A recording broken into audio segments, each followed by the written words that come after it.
Really a rule, but since everything in America is about to change in a very fundamental way, what the fuck? Rules are about to go out the window. Tuesday is Election Day, and I know I should probably tell you to vote in what, honest to God, is really the most important election ever. So, okay, yes, you should vote. And it should be for the one party that still stands for democracy preservation. Good start. But it's also a waste of... I want you guys to listen to what Bill Maher is saying. Good evening, folks filtering in. Feel free to tap your screens. Bring me what I always love talking to, which is MAGA. This is a MAGA-friendly program as usual. I do not ban, block, or censor. But I wanted you to hear what Bill Maher said at the end of his program. And we're going to talk about that. So I'm going to play this. It's a few minutes long. We will interrupt to talk and address the comments, but tap your screen, get your boy up to 5,000 likes, bring me some more MAGA. Liberals are welcome. I want you to hear what Bill Maher had to say last night on this program. It's a breath, because anyone who believes that is already voting, and anyone who needs to learn that isn't watching, and no one in America can be persuaded of anything anymore anyway.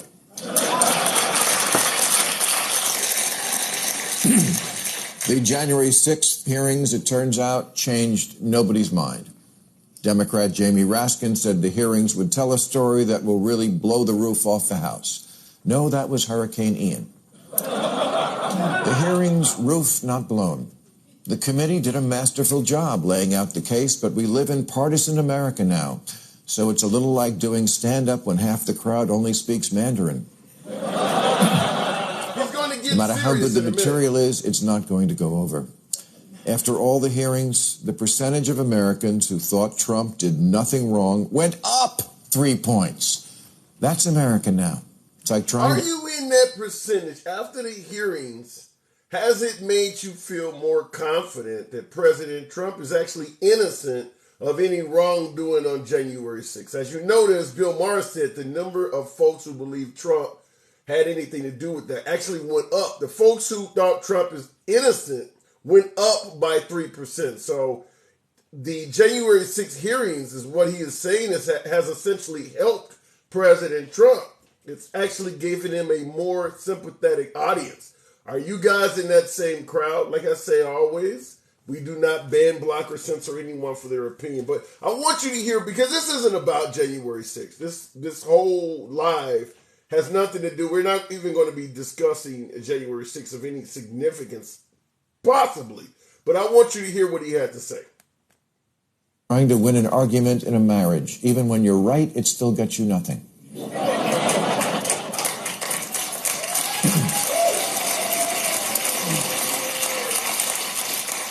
Ben Franklin said our country was a republic if you can keep it. Well, we can't.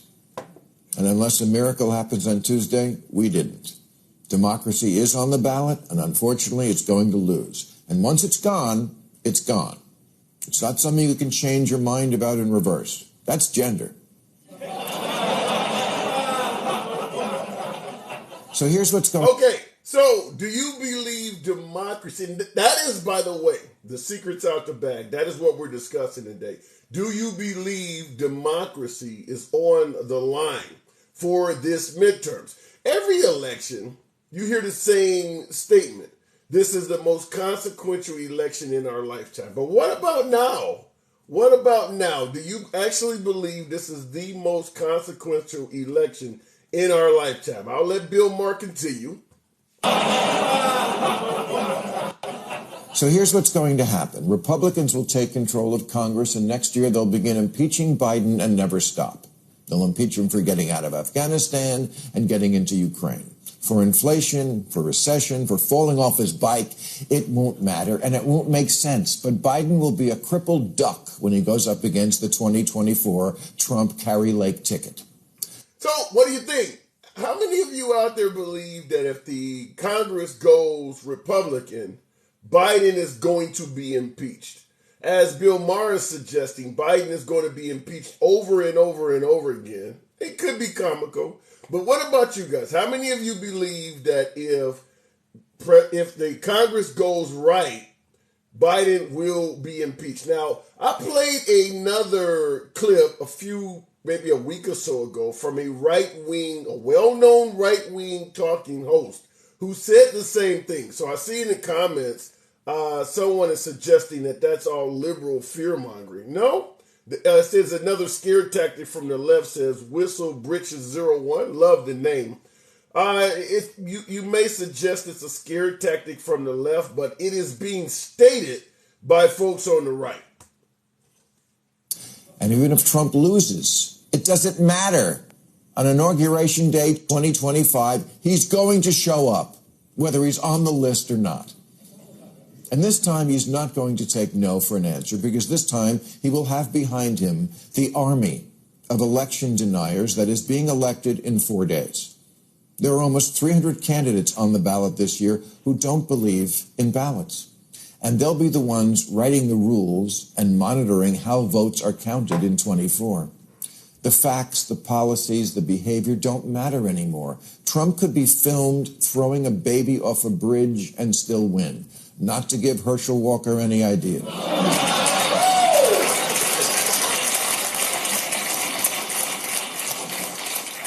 This really is the crossing the Rubicon moment, when the election deniers are elected, which is often how countries slide into authoritarianism, not with tanks in the streets, but by electing the people who then have no intention of ever giving it back. The Republican up for Wisconsin governor just said if he's elected, quote, Republicans will never lose another election. What does that mean? This is how it happens. Hitler was elected. So was Mussolini, Putin, Erdogan, Viktor Orban. This is the it can't happen to us moment that's happening to us right now. We just don't feel it yet. We're the Titanic right after the iceberg hit. And honestly, too many Americans just don't care, and won't even care after it happens, because they never followed politics to begin with and were never taught in school what democratic government was supposed to look like. So how sad can they be about losing something they never knew they had? You can try and tell them that we will no longer have a system of checks and balances, but they will have an answer for that. What's checks and balances? Democracy's hard. Athens didn't have to deal with Fox News or the smartphone that made everybody stupid. And they only lasted 200 years. So our 246 doesn't look that bad. But before we do go, I'd like to say a little farewell to some of the things that really did make America great that now we're going to lose forever. Like the peaceful transfer of power, the jewel in our crown, that thing that so many other nations couldn't pull off that we always did. Oh, well, the Bill of Rights. When there is no accountability at the ballot box, there are no actual rights. Look, Generalissimo Trump is not going to bring back child labor or end Social Security or resegregate the water fountains. He doesn't hate Jews. Ivanka's a Jew and he loves her. Now that she's 40, only as a friend, but still.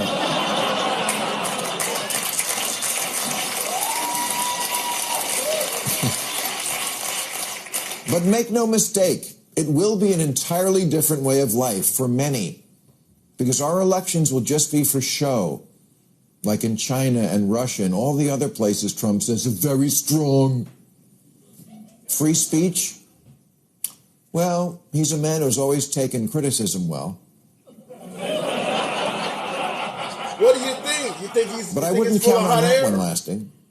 I wouldn't count on freedom of religion lasting. QAnon and the other shock troops of the Trump takeover of the Republican Party are all quasi-religious entities who want a Christian government. Oh, and the FBI might be replaced by an army of Proud Boys under the leadership of Michael Flynn. Even something like pot, will it stay legal? It probably depends on whether Snoop Dogg calls Trump brilliant one day. I mean,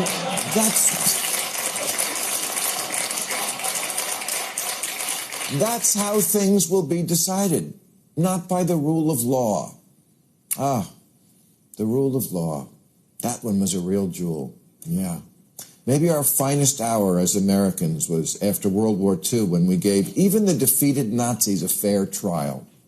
Justice Robert Jackson said that voluntarily submitting our captive... Real quick, now obviously what he is saying is incredibly critical of the right.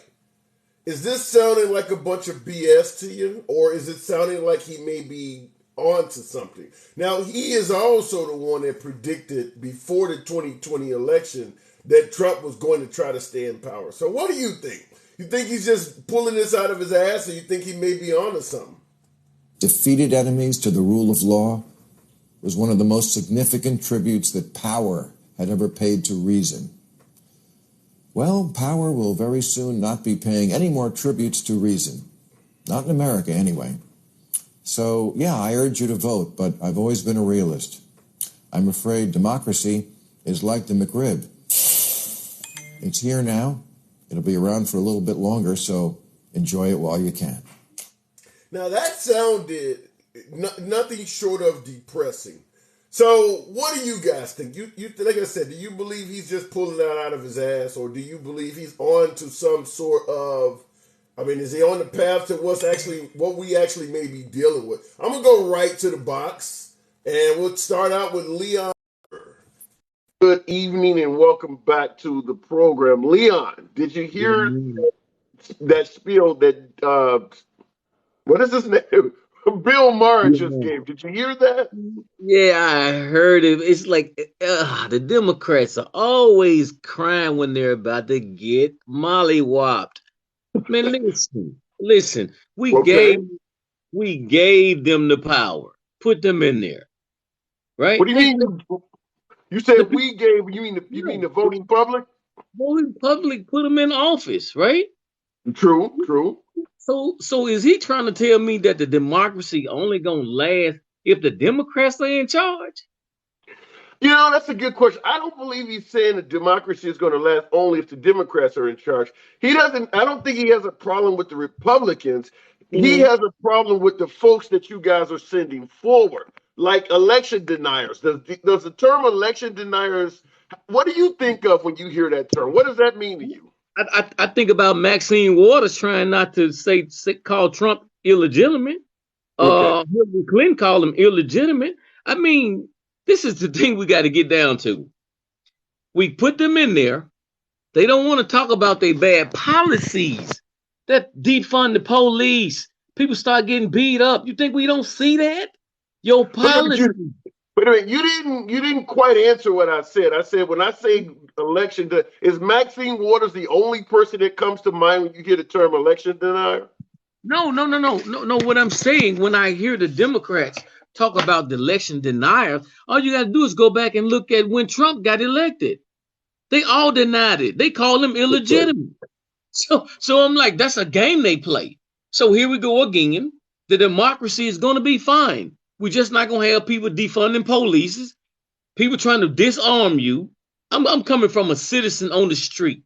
See, these people pass laws, but they never come back and say, well, what did my law do to you?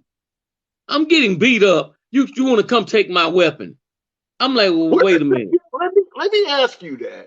In a country of 330 million people, 50 states, where can you go in this country? Like, where is all these weapons being taken away? Give me some areas where you cannot own a weapon at all to defend yourself. No. This is what I'm saying to you. It's this. As an American, this is how I feel. Everything that's in my favor, I don't want you messing with it. Because I'm watching you. You talking to me from Washington, and you have all these submachine guns around you protecting you. So in other words, if you said everything that's in your favor, you don't want it to be touched from Washington. So that's right. What about somebody who wants a federal ban on abortion, like Mitch McConnell has said, Mike Pence has said, Lindsey Graham has said? Is that in the same category? To me, it is. Okay. So how do you feel about your party promoting that?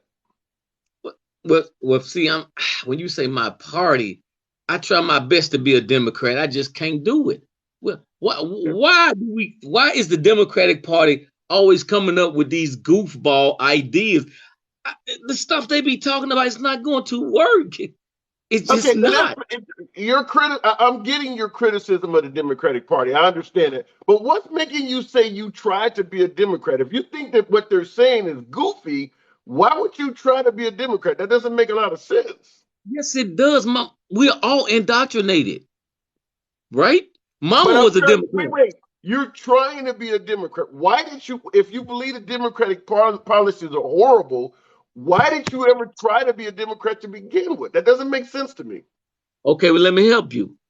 Mama was a Democrat. Daddy was a Democrat. Everybody around me was a Democrat. I'm black in the inner city. See, Okay. like I said, everything around you. Last time we talked, everything around you is built. It created. Like we was talking about the ghettos. They're built. They're put there. So you don't just come here and just have your own mind. You're indoctrinated in all kind of way, TikTok and all kind of stuff, right? So yes, I want to be a Democrat. Most of the people around me are Democrats, but I'm like, Right. if you go out here and I'm looking at Joe Biden policies, right? And I'm like, dude, if you do that, this stuff is about to go through the roof. I told relatives that don't even talk to me. I hadn't talked to him about 2 or 3 years. They called me on the phone. Said, how did you know this was going to happen? I said, what? The policies. He can't win the way he's doing it. And then they make the Okay. orange man, they make the orange man look like a genius. Why? Because don't tell me this economy looked the same that when he was running it. Well, in regards to saying we make Trump look like a genius, even if Yeah. you want to point out that the economy sucks under Biden, we've Oh had my a God. lot of presidents that the economy has sucked under. That doesn't mean if you look at the economy under President Obama compared to his predecessor George W. Bush, are you suggesting that it made Obama look like a genius because the economy was much better? No, I don't think the economy did that much better up under Yeah, it did. Obama. Yeah, it No, did. It no, did a no, lot no, better. no, listen. It did a No, lot. If I would invite you to go back and look at the economies of George W. Bush and okay, look at okay. what it was like in 2017 when Obama left office and handed it over to Trump at inauguration, and look at what it was like in 2009 when George W. Bush left office and handed it over to Obama. It It's was pretty close. obvious the economy improved significantly under Obama. And I'm not saying that Trump did not have a great economy as well, but I'm telling you, if you want to say that Trump's economy makes him look like a genius compared to Biden, Yeah, then why aren't you giving the same accolade to Obama compared to Bush? because Obama, okay, Bush, it fell all the way down, right? Yeah, It housing fell apart. prices. We had ridiculous gas prices. Yeah, it was horrible. And then this is why I know Obama economy didn't do nothing. Remember, they had the poor man march. Tavis Smiley was going to march on Washington. And remember when Obama said when black people started complaining, he told us get our marching shoes out. Remember that? All Yeah, you got to do is go look. we always complaining about something. I mean, No, black no, people have been complaining since the beginning of the country. no, but I mean, it was at that. It was see, people can show me stats, but then I also want to look at what the people actually were saying. Tavis Smiley, Obama, they was getting into it because he didn't give us nothing. So if Tavis Smiley gets into it with Trump, you listen to Tavis Smiley again? But what I'm saying is there was no poor man march when Trump was in there because the economy was booming. So in other words, you're saying we had a failed economy under Obama. No, Obama came and leveled the economy off. It wasn't booming. Remember, Obama asked Trump, "Where you gonna get the magic wand to bring the economy, to bring the jobs back?" Remember that? Okay, yeah, I think that some of what you're saying just simply did not happen. I don't get it. So On. what? Wait a minute. Wait a Whoa, minute. whoa, whoa. This easy. This is easy. Remember, Trump and Obama had the back and forth about how you gonna bring those jobs back? You got a magic wand?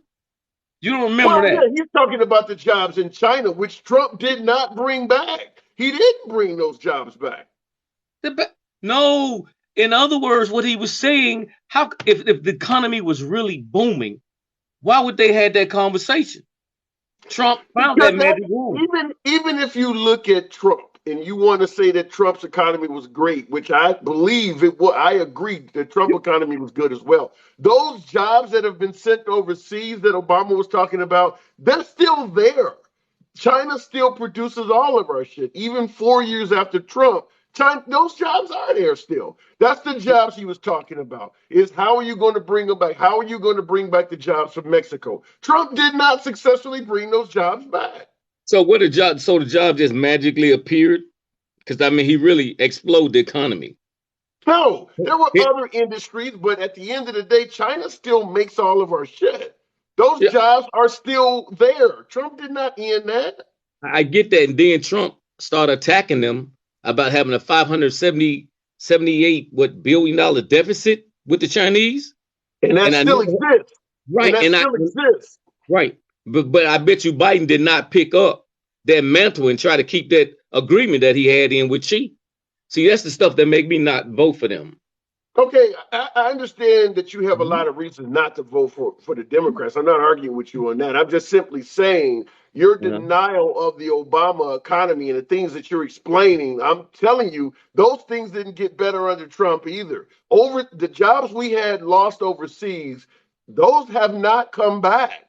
They still have not come back. So I want to run one more thing by you. Sure. I noticed now Trump economy. He was big on the deficit. I thought he was lying about that. I had to go look that up. I'm like, why? How can we expand an economy and give it away at the same time with a deficit like that? So he didn't lower the deficit. Trump did not lower the deficit, by the way, if that's what you're arguing. But he put, if Biden would have came in and kept, follow what Trump was trying to do, like go at China the same way, nobody in Washington even talks about that anymore. And what Biden did is came in and attacked the oil industry, right? Yeah, that's what he was voted to do. Right. So okay, I get you, but I'm trying to tell you that's why the economy looking crazy. How you gonna attack? How you gonna attack the fossil fuel? Have they even figured out how to replace the asphalt that go on our roads? Where you think that come from? Well, we can argue all day long about attacking fossil fuels, but at the end of the day, Trump, or better yet, Biden was voted in by a group of constituents that wanted him to pursue alternative energies. He's doing what the voting public wanted. But where is this alternative energy? Because I need some of this green energy. Where is it? Do you see how much shit they got running off batteries nowadays? I was just watching a video before I started this live. They got battery-powered helicopter prototypes now. They can fly a full-grown human being off of battery power. It's coming. We just want it immediately. But this is how it starts. It is coming. It's coming, and that's why California got brownouts. Like I said, it's coming. I don't know how else to explain that any better than you. I hear what you're saying, but what I'm getting at is this. I think you can't come in and attack a whole industry. Like when one day I sit here and looked at how many things that we actually create off fossil fuel. Getting some helicopter to fly, and then I say, asphalt. I'm thinking about what they're gonna do about the roads. This is not something these guys are gonna end up leaving us in the dark. That's what I think. I guess to some degree, where our difference is I just do not see things as fundamentally bad as you're suggesting they are. I don't see it. I mean, I'm not pretending like Biden's economy is great. I agree the economy is crap, but in regards to moving off of fossil fuels to alternative energies, this is where the liberal and the conservative clash, is because us liberals believe in the science of climate change. You guys do not. If we're being told that the entire planet is at stake, we're going to be like, okay, well, if gas has to go up a little bit to fix that, do it. You guys don't believe in climate change. So I understand your argument of keep the gas prices low, keep dealing with fossil fuels, because you don't believe in that. So that's where the clash is. You said Biden economy is a little bad. This is what I'm looking at is crazy. Like I told you, I'm in a real estate game. I'm watching human beings. I'm talking about human being catching what these guys are throwing out of Washington D.C. This is not bad. It's terrible. You talking about the gas is one thing. You talking about the housing. I've never seen the housing, the gas, and the food come at you. I'm 57 years old. I've never seen all of them increase at the same time. Your Okay. check your money ain't can't keep up out here. Thank God that I'm not at the bottom. I'm watching people at that 15, $16 range. I'm looking at Republicans talking about, oh, you can't pay $15. I said, you're not gonna have no choice. I got friends who got restaurants. It's interesting you would say that because when you look at Memorial Day, July 4th, the Uh-huh. protected holidays of Christmas and Thanksgiving, Americans are still hitting the road and traveling. Best Buy is not having an issue of not being able to sell TVs. All of our entertainment venues and stadiums are still filling up. NBA, NFL, they're still selling tickets. It's amazing at how bad people are doing. Yet none of these businesses are complaining about a shortage in business. Yet things have gotten more expensive, but for some reason, the American public seems to have the money. How You is got that? you got to understand something. Listen, look, I'm talking about the bottom. I'm okay. I'm talking about I'm okay. I'm the type of guy I came up poor. So you'll never catch me acting like I got money. If I ain't got it, I'd be the first to say I can't afford Okay. that. All You right, know what I fair enough. mean? I'm talking about when I watch these people come in there and they're like, oh, you can't qualify for this apartment. And I'm like, damn, this person gonna be outside. So I'm gonna have to move it on, but I'll give you the last word. So in other words, what you're saying is the Democratic policies are particularly hurting people at the bottom. Yes, So how did you real bad. feel when the Republicans were against giving people at the bottom, say, socialized medicine or socialized healthcare when they had none at all, or giving them tuition forgiveness? How do you feel about that? Do you don't think that hurt people at the bottom as well when you don't want to give them healthcare and stuff like that? I'm gonna tell you like this: when I see the people that, if this country can't work for the people at the bottom, Republican, Democrat, Independent, I'm not with it. It- Okay. we So can how do you take feel care. about Obamacare? Since you mentioned Obama, how did you feel about him trying to give people at the bottom health care? It would see here we go again. These policies. I see him trying to fix one problem, but the people who had the insurance, who didn't have no problem with their insurance, all of a sudden start going. I'm talking about astronomical in What price. about, no, we're talking about the people at the bottom. There is no way you can help the people at the bottom without it Right, affecting people at the middle. There's no right. way you can do that. But this is the thing. I want them help too, but don't put me in a position where I need the help. Then how do you expect if someone is homeless and has Uh-huh. no income, no job, how can you possibly help them without it affecting the middle or the upper class at all? How can you do that? I don't know. I don't have that answer. But I'm gonna tell you this. Figure that But I'm figure that gonna out. Yeah, but I'm figure gonna that tell you. answer I'm out. gonna tell you. That's the issue right there. No, no, Is that no. the people Right. in the middle and the people at the top are saying, I want the people at the bottom to be helped out, but we don't want to contribute to it. I There's no way contribute to to it, do that. but I would contribute to it. But my thing is this: don't have my household looking crazy. I look over there, my insurance go from 900 to 15. I'm like, that's a lot of increase. Yeah, yeah. You I know? think I gotta move it on, man. I appreciate you coming through, but I think you illustrate the problem is that there's no way to help the people out at the bottom because the folks in the middle and at the top, like yourself, is saying, I don't want it. If you can help them out, but don't ask me for help. I kind of like the old 1990s t-shirts. Don't ask me for shit. Sounds like that, man, but I gotta move it on. Mhm. All right. At the comments here.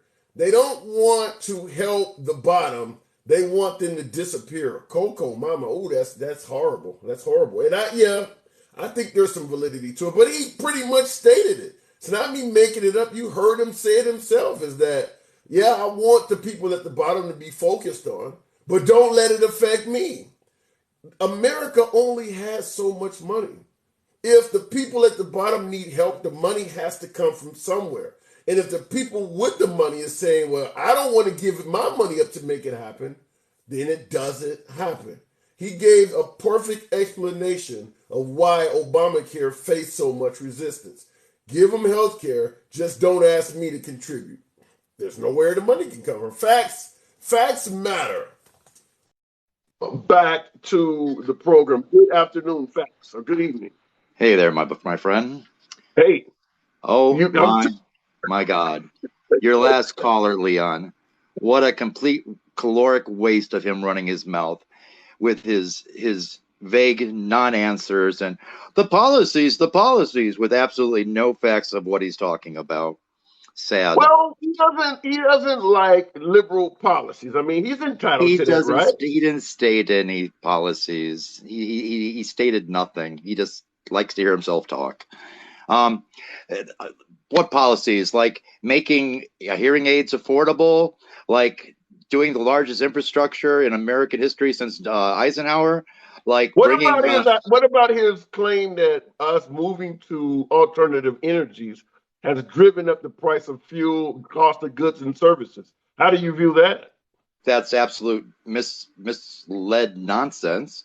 There's a lot of factors that have caused this. Refineries being on short supply is one of them. The war being another one. It's a multi-feature thing, and let's just disregard the fact that any other major country would be glad, happy as hell to swap with America's economy right now. Yeah, that's a good point. And that's what I told him. I'm like, Best Buy isn't having any trouble selling big screen TVs.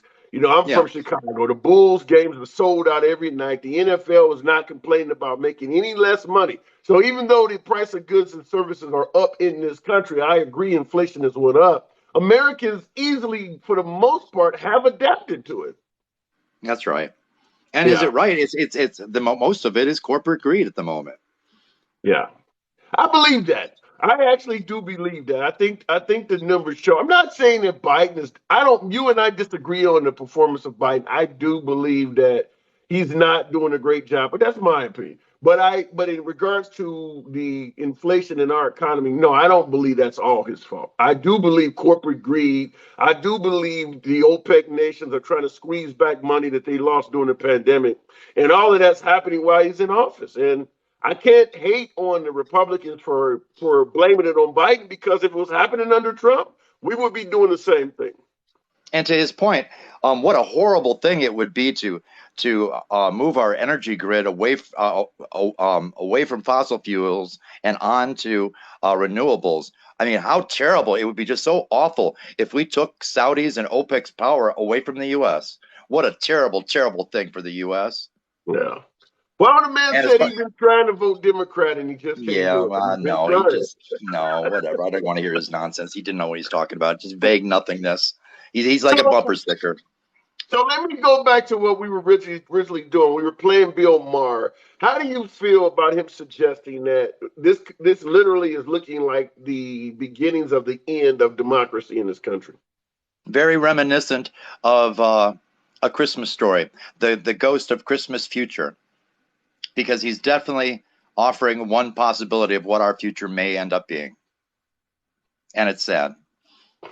Man, now let me ask you the same question I asked the last caller. When you hear someone say election denier, what does that mean to you? It means, well, as far as, are you talking about the constituents or the politicians? The politicians. Liars that are simply misleading their constituents to retain power. They run on fear/anger. Period. Yeah.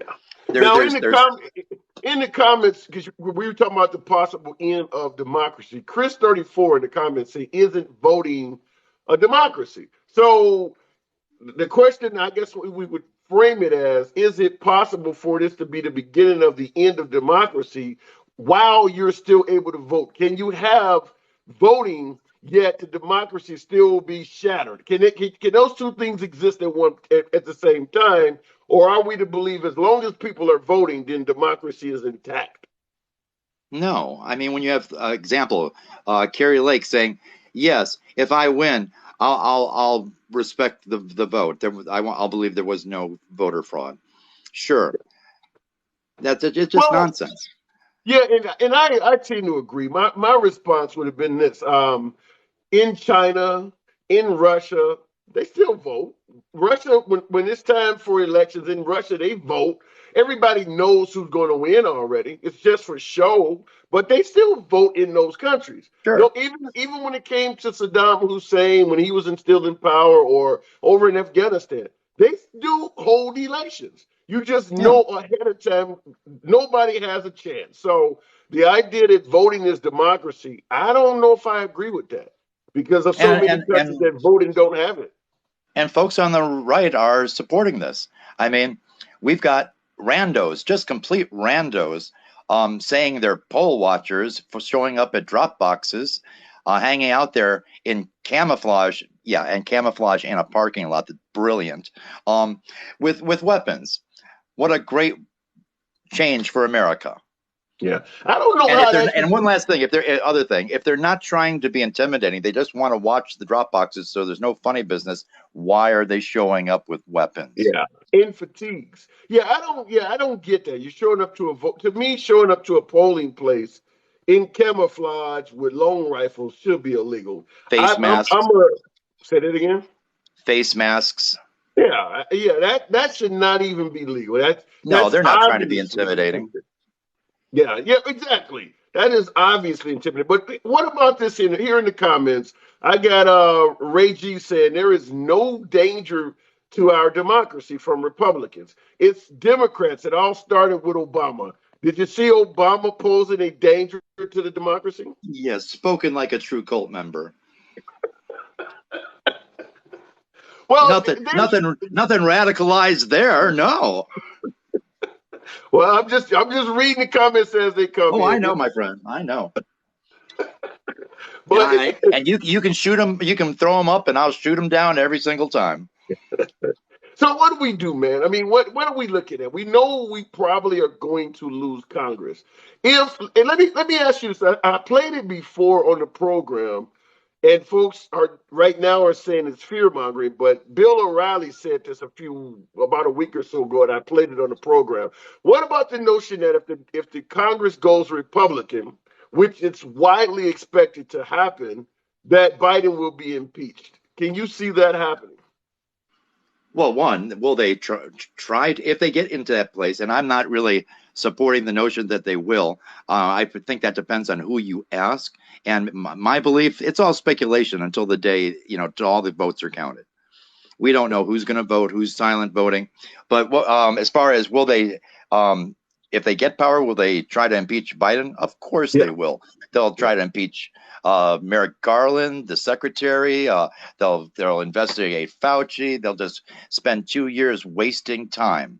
They won't accomplish anything. They won't pass any substantial legislation. They're just going to go on a rage tour, a vengeance tour. So how do you respond to folks suggesting it's karma? We're only doing we're only doing to Biden what you guys did to Trump. How do you respond to that? Well, if in fact Biden uses extortion techniques to with money that is already approved by Congress to extort a foreign country to say they're going to investigate your opponent, well then yeah, I would support impeaching Joe Biden. Yeah, I don't see if now, and we're just talking about if the Republicans take control of the House. Let's say it is a genuine red wave. Let's say they do take control of the House and Senate. What kind of country do we have under Biden for the next 2 years? I mean, you're talking lame duck. What good would Biden be at all with a Republican House and Senate that is pro-Trump? It's not going to be pretty. It's going to be pretty much a stalemate, and we're going to get nothing done. Yeah. But would that help if Biden is not able to get anything done due to him being a lame duck president? Would that help Trump going into 2024? Would it help whoever is going to be the nominee? Sure, Yeah. Of course it will. Exactly. Is that person going to be Trump? I think Trump, his days are numbered, I believe. Based on what? What makes you think that? Based on all the different investigations that are going on, even Republicans believe he's going to be indicted based on the facts. I mean, how many classified documents did he steal? Well, let's just be honest. Trump was the minute Trump came out of the womb, the doctor said you're under investigation. That man can beat investigations like nothing. Don't let the investigation number fool you. I would say, even with all of those investigations, if Trump survived all of that shit, at this point, it would not surprise me at all. But I got to move it on. I'll give you the last word. You think he's going to end up going down because of those investigations? Yes, Which one? absolutely. Which one has the best chance of getting them? That's a hard one. I don't believe it's only going to be one. I believe they're going to get him on Georgia. I believe that's very possible they could even get him on RICO Act in Georgia, and I believe the classified documents will be indicted under the Espionage Act. You think with a Republican Congress? Now, oh wait, and not to forget that his legs are going to be kicked out of him under the New York his business deal. Well, that's civil though. But that's a civil suit. He can always make money. He can get on. He can go on stage and raise $1 million just by talking to MAGA at any rally he want to have. So he'll Well, never. true, but the very minimum he's facing up in New York is $250 million, which is what he's raised off the election lie. So that money's wiped out in an instant. Yeah. Okay. Not to mention that he's probably going to have to sell some of his properties. Other realtors will smell blood in the water. He's not going to get the actual value for them, and he's not going to be. They're going to take away his ability to do any kind of business dealings in New York. Well, he don't. I mean, he can clearly make a ton of money outside of New York. But let's see if the civil suit for $250 million wins. Then now we're talking. Well, about let him go something. make money. Let him go concentrate on his Russian Trump Tower again, since he lied about that. All right, I got to move it on, Facts. Have a good night, my friend. You too. Always a pleasure. All right, looking in the box, we're going to go straight to the box. Kipper, 066. Good evening, Kipper. First time talking? Good evening. Hey, good evening. And now I've been loving this debate, this little conversation we're all having, because there's one thing I believe in. I'm a conservative. I'll say that right off the bat. And no matter what side you stand on, we're all two feathers of the same damn bird. So with these conversations, to me personally, I believe it could help to actually steer this bird into a direction that benefits everybody. So I love the conversation. Thank you for having me on. Thank you. It's always a pleasure. Right? Like I say all the time, I don't ban, block, or censor anyone. As I make it clear, my preferred audience is MAGA. I let liberals in as well. But yeah, so you believe we should all come together, which is a typical common phrase you often hear. Right. And well, I don't see where that's a bad thing. I mean, how can you? If you get folks out there like Herschel Walker suggesting that a woman should not be allowed to terminate a pregnancy, even if her life is on the line, how do you get everybody to come together behind something like that? Because I do not get behind that. According to if it's a medical emergency, yes, by all means terminate. Because there's no law in any 50 state, and even the ones that have been tried to pass have all failed. Because during a medical emergency, an abortion is completely legal. There is no law stating that they can't do that. Let's say her life is not in danger and she was just forcibly, penetrated. I mean, what about that? You think she should still be forced to carry the baby to term? No, I mean, there's Plan B. There's also many alternatives. I mean, especially in rape cases. Rape cases especially, let's talk about that for a second. Any hospital across the country will actually go and scrape that uterus clean to make sure a pregnancy does not happen at all. And most of the time it is covered by either county or the state that they live in. Well, we got clear-cut examples on the books already, like what happened in Ohio, where a 10-year-old was literally raped by a full-grown man and impregnated, and she could not terminate the pregnancy in Ohio. So how do we come together behind something like that? That's an actual law on the books right now, because she had to go to Indiana to do that. How do we all come together behind that? I think there should be a stipulation on everything across the board. In other words, and just like you're saying, in that case right there, that should be an automatic yes. Get that girl some help. Do whatever you need to do to get her the help she needs. Because there's no way right now she needs to even be going through that at that age. That I think we could all agree on that. Yeah. My only opinion, my biggest thing on this whole abortion topic is the ones that use it for birth control. And there's many, many women out there who have claimed on camera saying that, oh yeah, I'll kill all them kids. That right there is where I draw the line. Well, and I've said this before. When it comes to the abortion debate, women often, just like myself, we often bring up rape and incest. But yeah, the overwhelming majority of abortions are because of somebody having unprotected sex, got pregnant, and they do not want the child. However, to me, it clashes with the notion of we want to protect the unborn, but then once the child is born and the mom needs assistance, you're passing laws limiting food stamps, refusing to give them health care, putting lifetime caps on how long it can receive help. So it looks like you want to ensure the child is brought to term, but then the minute the kid is actually walking around on earth, you don't give a shit about it. So that's where I see the clash at. Yeah, I see that exact same clash, even from my side. I see that too, and I'm like, are you guys fucking stupid? You advocated for that. So if you're going to advocate for something, you got to see it through on both pages of that fucking book and not stay on the one page of the book. You think the Republican Party going forward will do that? I'd like to think that they'd have compassion in most circumstances. At least, well, not. I'm not going to say most. Let me back that up. The very minuscule circumstantials that everybody likes to say, well, what about rape, incest, which is very small in the abortion topic. I think in those cases, the Republicans should say, you know what, that person obviously didn't want that to happen. So, yeah, let's take care of them and not have this stupid-ass law saying, oh, no, you got to carry it to term because we believe in this. Who gives a shit on what you believe? Everybody believes different things. Everybody believes different things.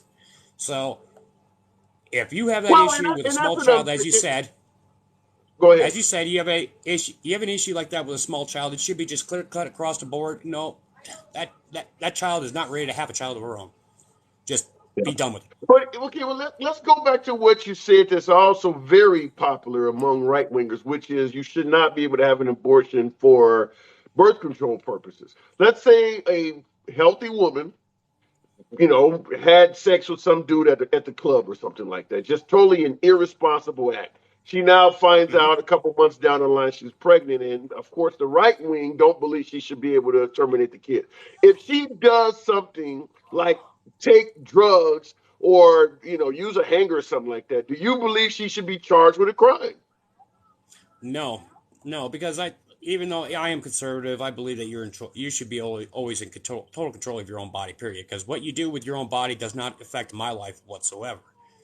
Now, maybe that's controversial to say, but I don't care. I've been controversial. When I go into people's lives, I show my face because I always stand behind what I say. So then I have to ask you then, because this is something you often hear from folks on the right about claiming Democrats are soft on crime, is that when you remove consequences, people tend to commit more crimes. Well, if you want to ban abortion, but you're making it so that if she does find a roundabout way to still terminate the pregnancy, you don't want her charged with anything, then what's stopping her from just simply finding an alternative way to do it? Well, that's the same thing as a gun argument. If you ban all the guns, what's going to stop us from finding other guns? It's the same argument. Yeah. So that's a good point, because I've said that before, is that when it comes to firearms, from the folks on the right often will say, if you get rid of guns, a criminal will just always be able to find a gun on the street. And when it comes to abortion, for some reason, they don't seem to think the same way, that if you ban abortion, a woman will just be able to find another way to do it. I don't get why they don't see the same correlation in regards to abortion as they are in regards to defending guns. Yeah, I don't get that either, because it's actually, if you think about it, it really is the same kind of topic. I mean, yes, we could throw in the Constitution if a person wanted to, like the guns are in Constitution, but abortion is not. But that's not the point of the conversation. It's the fact if you're going to ban one thing and people are still going to use it, they're going to find another way to use it, whether it's guns or abortion or healthcare or anything. Yeah. People are going to find a way. Yeah, and I totally agree with that. But for some reason, folks on the right seem to think that, by banning it is somehow going to. I don't think. To me, here's what I think. I don't believe it's well thought out, because if you do ban abortion, you're going to have obviously an increase of children being born. And for the party that's anti-welfare, is what you and I have just talked about, I don't think they've thought about that part. What about the notion that plenty of folks in the comments when you and I were talking have agreed that women who find an alternative way to terminate the pregnancy should be charged with a crime? I don't think they've thought about that. And last but not least, what about the partially aborted children? People who have tried to terminate their own pregnancy and partially succeeded, and creating what I refer to as mutants. You know, children born with all sorts of disabilities and defects because of what happened while the mom was trying to terminate the pregnancy. I don't think folks have thought any of that out. They just simply thought, I want to ban abortion, and that's it. Well, Dave, that's the exact problem I think both of our parties have, is everybody wants to have a solution without thinking about long term. So, and I've been guilty of that myself multiple times, and I'm not going to sit here and deny that. I don't. However you opinionate that is on you, of course. But I've talked about the abortion thing. I've talked about the gun thing. I've talked about healthcare. I've talked about everything. But there has been certain instances where I've talked about on a certain topic that I myself did not see the long-term effect of it. But then also having a discussion, you start realizing what the long-term could be, which is why I said when I first came in, I'm loving the discussion, so thank you. Oh, so it's absolutely a pleasure to have you. So before we part ways, I want to ask you this because you mentioned earlier in the conversation about the difference between gun rights being a Second Amendment constitutionally protected right and abortion never being in the Constitution. It wasn't codified. It's not an actual. It's not a protected right for a woman to have an abortion. So I want to ask you, as a liberal, as a minority, how would you how would you calm someone's fears like myself if I came and told you, okay, the Republicans are saying abortion was not a constitutionally protected right, so therefore it could be taken away. And I said, well, interracial marriage is not a constitutionally protected right, or LGBT same-sex marriage is not constitutionally protected. How can you make me feel confident they're not going to take those away too? Well, the biggest issue here is about voting on who you believe is going to be is going to achieve the things that you want in your life. Like, say, if you're LGBTQ, if you're gay, trans, whatever the case may be, and you got a candidate that's promising all this stuff, look into them. For one, more than likely they're just trying to buy votes. But your voting is one of the biggest things that you could do first off. And the second thing is, me as a conservative, what you do with your life, and I wish more conservatives were like this. I really wish, and also some Democrats, I wish some Democrats were like this too. What you do with your life, if it does not affect me personally, I don't care what you do with your life. But That's that's it. Now, as never far as that. that, But that has never been the American way because, like yes, I we're know. talking about abortion. Interracial marriage doesn't affect your neighbors. Same-sex marriage does not affect your neighbors. What religion you believe in does not affect your neighbors. If a black person moves next door to you, we have always been in our neighbor's shit. So I agree with you. That's the way it should be. But in America, it has never been like that. No, it's a real sad thing to know that, because, like I said in the beginning, no matter what side you're on, we're two wings of the same damn bird. What I'd like to do Yeah. is come together and steer this bird in a way that it benefits everybody, not just one side or the other. And Well, I that's gotta fair enough. I'm gonna have to move it on, but like I said, I asked you how could you reassure me they won't touch that other stuff. I'm gonna say you didn't reassure me. yeah, You it's told me to hard to vote. do. I understand the importance of voting, but you didn't reassure me they won't touch that other stuff. Yeah, I understand, and it's one of the topics that's very hard to answer because I'm only one person, and Yeah. everything always goes based off a collective. And I could tell you till I'm blue in the face that I won't do this, I won't do this, but I can only tell you that from me. I can't tell you that from the collective. That's the biggest problem we're having. Good answer. All right. Hey, listen, this is our first time talking. Yes, it is. Thank you so much for having Absolutely. me. It's been a pleasure. Come on back through anytime I see you in the box. We can always chat again, man. All right, you have a good night. You too. Okay. In the comments, I don't trust them. Vote blue. Well, we can talk about Biden's economy, or we can talk about the botched Afghanistan evacuation, or all sorts of things that may not look good for President Biden. However, like the previous caller just admitted, Yeah, there's a legitimate reason for folks hearing that abortion was not constitutionally protected. There is a legitimate reason for them to ask the question, what else are we currently enjoying that is not constitutionally protected? Because there is no way to confirm that they will not go after that stuff. Not only is there no way to confirm it, some of that stuff is actually being discussed. Certainly, when it comes to LGBT rights, they're actually talking about that stuff now. So yeah, the idea that well they're only going to stop at abortion, no, there's no reason. No, there's no way you can be assured that. Let me go back to the box. Red Stripe 8-4. Good evening. Welcome to the program. Red Stripe, how you doing? How you doing, brother? How you doing? So I'm doing good. I'm libertarian. I lean conservative. I've left the Okay. Democratic Party a long time ago, but I All wanted right. to talk about the energy policy that Joe Biden has put forward. Okay, Sure. I have solar panels on my home. I actually just recently purchased a battery backup. I live in Florida, so we got lots of sun, so it does make sense. The problem is you cannot replace the entire grid on wind power and solar power alone. Okay. I am Okay. all for clean energy, but we have to take it one step at a time. And this is what typically happens with politicians on both sides trying to appease their base. Okay. They go Okay. all in and not take the time to slowly transition. There's many problems with wind power and solar power. Okay, one thing Mm-hmm. with wind power is that one, it kills a large amount of birds. A lot of people do not know that. Have The you the seen an Exxon Valdez spill? You mentioned hold killing on, birds. Have you? hold on. Let me finish. Sorry. Okay. All right. It kills a large amount of birds continuously. Okay, throughout years. Also, the blades have to be replaced, and the blades that need to produce them much enough kilowatt hours to support a city are gigantic. We don't make those blades here in the United States. Those are made in China, okay? And China uses fossil fuels and coal powers to generate and make those said blades.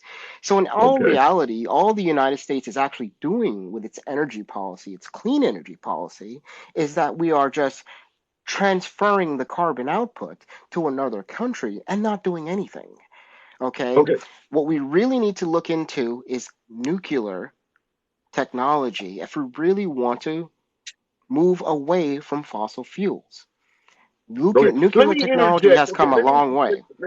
Let me interject here. Go ahead, sir. I think the problem is this. We have become accustomed to the cheap cost of fossil fuels, $2 a gallon gas and things like that.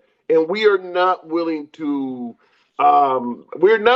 to make any sacrifice to move towards alternative energy. We want alternative energy to take hold and not cost us any more money than it's costing now. And that's not how technology works. It's no different than going from Correct. your old Hey, it's no different than going from a landline phone to using cellular phones in the late 80s and early 90s and asking, well, why I got to pay so much to use a cellular phone when I'm only paying this much to use a home phone? Well, look at the price of cellular phones now. They're cheaper than they were for home phones, but it takes time for that to happen. And Well, we are the there's a first. Hang on, hold on a second. We are the go ahead. first generation making this switch, and we're not willing to take that sacrifice. But go ahead. Well, there's we could walk and chew gum at the same time, can we not? Okay, so we Not can without take sacrifice. Not without no, sacrifice. no, no. Well, there's yes, minimal sacrifice. Okay, you can What's your have minimal definition of minimal? sacrifice. What's your Well, definition of minimal? That changes from this right person to person. now, this right now is not minimal. Okay, when you have rolling blackouts, that's not minimal. You do not switch your entire, okay, perfect example right now, and I'm going to use another country right now as an example. That is Germany. Germany wanted to go to a zero carbon output. And what is No. Germany doing now? They're trying to figure out how they're going to warm their homes in the winter due to the current war in Russia. Okay? Donald Trump, Barack Obama were telling those countries they should find alternate means to get oil and to get energy other than Russia, and not only focus on Yeah. clean energy. You can't do that. Also, we can't get off of fossil fuels totally because everything you use, plastics, the medical industry is ran by petroleum because we use these things to create other things. This is not something that is just gonna snap like that. Yeah, So, but okay, let me. I don't believe that even Obama or Biden expects us to be 100% off of fossil fuels anytime soon. I mean, there are people still buying gas powered cars, so obviously we're going to be using fossil fuels for another 20, 30 years. their But we policy can make says a big differently. who? Their policies say differently. When you have Democrats basically saying that like for instance, California, you have to purchase a electric vehicle, and after 2035, I believe, all vehicles, new vehicles being purchased have to be electric. You are limiting the Yeah, population but that's into having. one state. What they're doing in the But hold liberal on, state of Democrats do not. No, no, any party, but whether Democratic Party or the Republican Party, do not move on independently. Everything is in lockstep. Okay, I everything disagree has to with be that. I approved. disagree with that. I disagree. I don't believe that a Republican state like Texas is moving the same way Florida or another. I mean, those states have variances. And what I'm saying is this: California, a very liberal state, has a huge problem with smog in its big cities. There are Yes, other liberal states, like, say, Vermont, that is not going to impose those same policies because they're not dealing with the smog. So I don't but they're I also don't look at dealing with the every state and radical. pattern They're them after also dealing California. with their radical base. Okay. That's what I'm getting at. The radical base is, for instance, this is the biggest problem that actually drove a lot of people away from the Democratic Party this voting election is because they believe that Twitter, which is only 10% of the population, is the um, vast representation of the United States. It is not. They are going too far to the left, and they're Yeah, driving but moderates away. what makes you think that that's just liberals? I mean, when you look at rioting and looting, for instance, with Black Lives Matter, how many folks on the Yes, right believe the rioters and looters represent the vast amount of Black Lives Matter? That stuff happens I all think a over the lot. place. That's Yes. just fear mongering. No, no. I understand what I'm saying. I understand what you're saying. But what I'm getting at is when you have Rashida Tlaib, you have Ilhan Omar, you have these, like, let's say the top, the what's the group they call them? Regardless, The AOC and squad. yes, thank you so much. The squad. When you look at this faction, okay, they're boastful and they think that Twitter is policy of the United States, and it's not. Okay, the thing is, Democrats have always been very idealistic, and I like that. And Republicans have been always like, say, slow down a little bit, okay, when they used to really talk to each other, okay, Okay. and slowing down Democrats' ideology. All right, Republicans now, I feel the modern Republicans now are the Democrats 10, 15 years ago. Okay, Yeah, for but instance, here in the moderate Republicans have very little power in the Republican Party right now. Your party is moving very sharply to the right. our parties move. Well, first thing, I vote any party. Okay, I don't only vote Republican. I vote Libertarian. Voted All right, Democrat, and but you yeah. know, but you But the thing understand what is, I'm saying. I do lean towards the Republican Party at this current moment. Okay, Okay. The Republican Party has leaned to a populist direction. All right, an America First direction. That is not far right. No, Okay, wait, we no. You're correct in saying America First is not far right, but I would counter by saying the Republican Party leaning towards a far right platform is a lie. Obamacare, how could that not be America First, giving poor people health so insurance? the For see that giving sounds students. great. Wait, wait, Hold hold on, on. hold on. You gotta let me get back in here some kind of way. I'll let Yes, you yes. talk, I'm but you sorry. gotta I'm let me sorry. Go respond. ahead.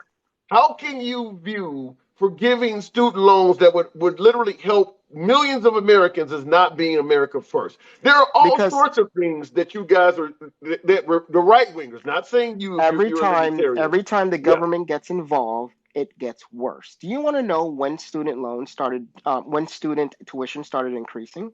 In 1955, when the United States government made it mandatory to give student loans. And that automatically made it, as years goes on, that student loan and tuition would increase. Now, $10,000 in student loan forgiveness, quote unquote, does not repay anyone. That doesn't do anything. You know who that repays? That repays private bankers, okay? And it repays them who, in essence, also, the universities and colleges will now increase their rates. Every time when there's guaranteed money from the federal government, these institutions increases rates.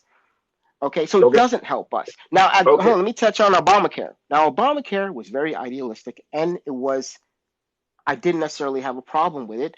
But who wrote Obamacare? Who wrote it? That was Big Pharma and the medical industry. So they set a cap on profits for Obamacare. All right. So if there's a premium of $10,000, the overall cap, don't necessarily quote me on the cap necessarily. I think it's about $150, $175 that insurance company and or that hospital can take as a premium and get money back from that. So what they will do is increase their prices. Okay, let me respond to some of this. Let me respond, because if you say too much, I'll forget. I'm listening to what you're saying, and I tend to agree with Miss Jess in the comments, because what she's saying, Miss Jess 315 in the comments is saying, is actually reflective of a lot of Republicans, and that is a lot of complaints, but no solutions. And same thing with the guns and all that. Is this, is not. No. At the end of the day, I'm saying if you don't think what they're doing is right for poor people, come up with some other solutions. And I don't see that. I mean, under Trump, there's certain solutions that I would. There was certain solutions. Well, first thing, if you ever look into one company that has recently come out that is helping, it's called Crowd Health. If you ever look into it, you pay about $155, and you pay the first $500 of your medical bills. Boom, you pay the first $500, and then you rest of your medical. Who's proposing it? Huh? It's a company. Who is proposing what you're talking about? The private sector. The private sector. Oh. That's what I'm getting at. I got one huge problem I meant to address with something you said. You stated, and I hear this particularly from libertarians like yourself, but also from right-wingers, and you said anytime the government gets involved, it gets messed up.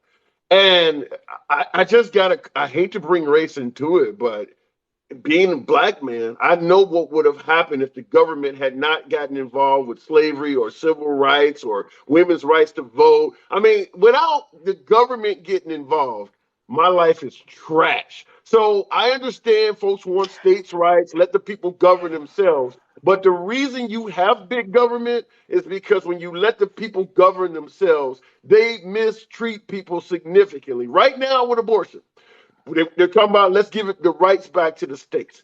Folks like myself, anytime we hear we want to return the rights back to the states, we know that means taking away somebody's freedoms. That's why we tend to go for big government. But I'll give you the last word. I got to move on. Who is the government? Who is the government? What? Who is the government? The federal government, the people in Washington. No. Who elects those people into those positions?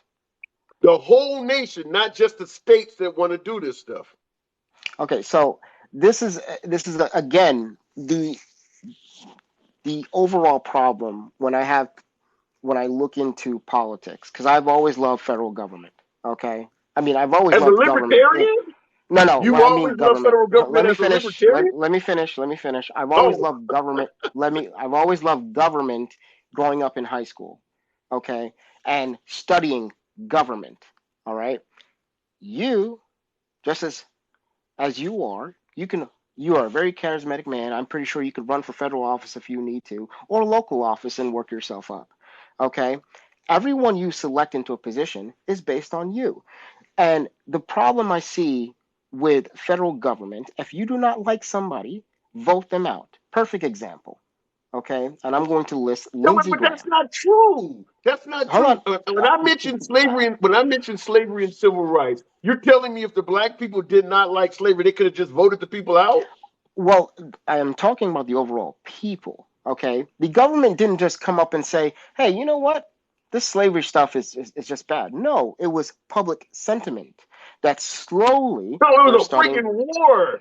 It was a No, no, no. freaking Slow down. war. Slow down. Slow down. Slow down. Public sentiment. Okay, public sentiment.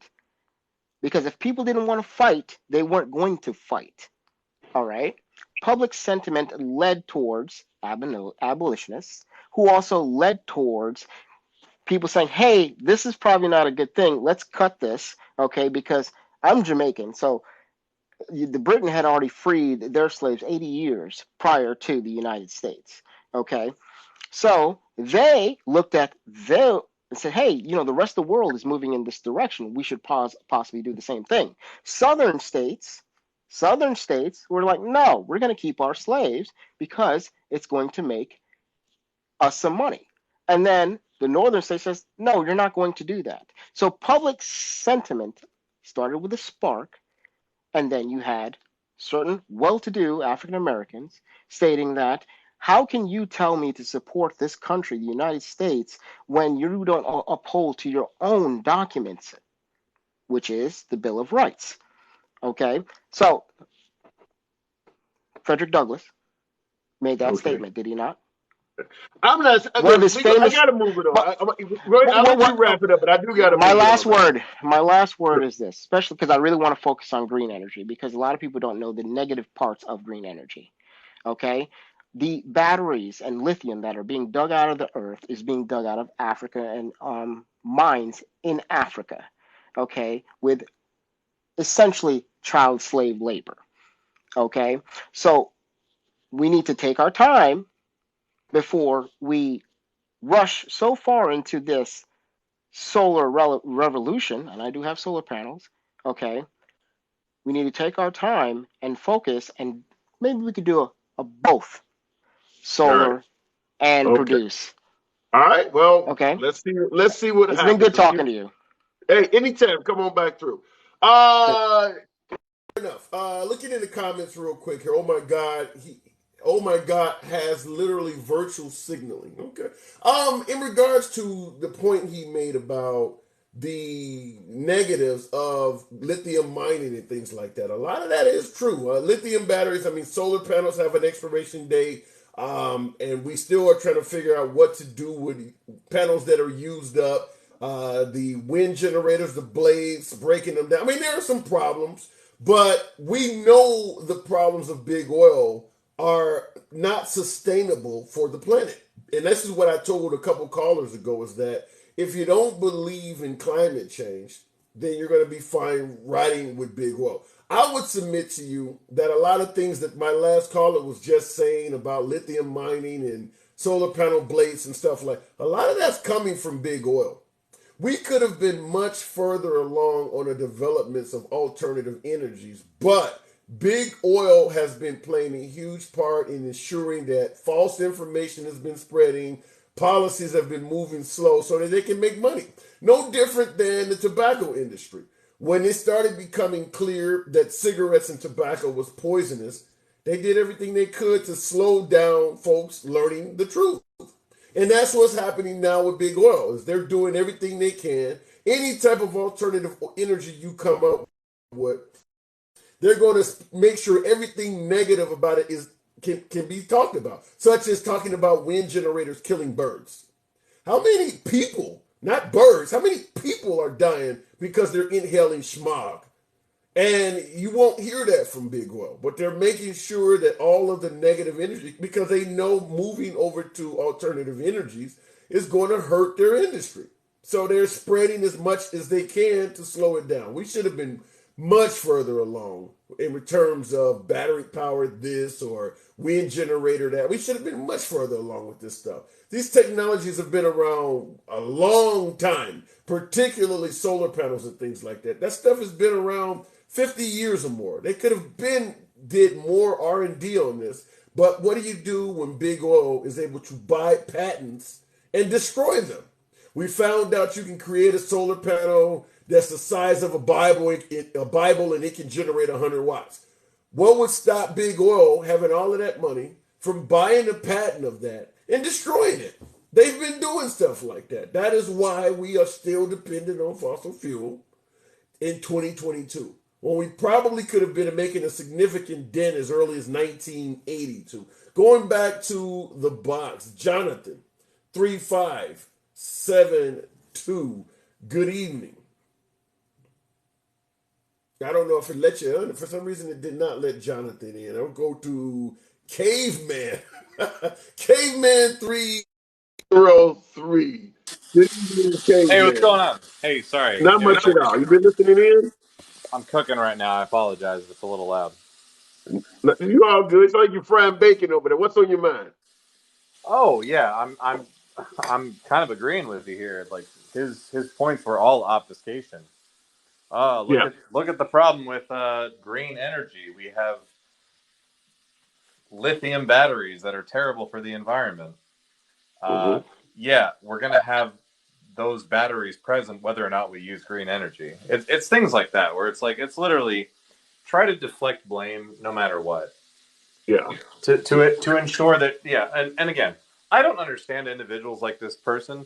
If he was an employed member of like the PR team for a major oil and gas company, that would be okay. I'd at least understand his logic.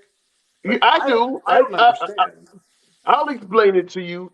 You said if he was a PR member for Big Oil or something, you could understand. Well, if he wants someone on the right to get elected to office, then essentially he's a PR member for that person trying to get elected. And that person who is trying to get elected is going to support Big Oil because they're donating money to the campaign. So essentially, he is more like a proxy. He's a proxy for Big Oil, because he's doing it to represent his political affiliate, and that affiliate is getting kickbacks from Big Oil, and therefore anybody who supports that political campaign person is going to preach what he's preaching. Yeah, my friend, do you know what we should be less hesitant to call those individuals? Bootlickers. I don't know. I mean, I like to let them speak, but yeah, shills. Folks are going to... No, call them out. They are shills.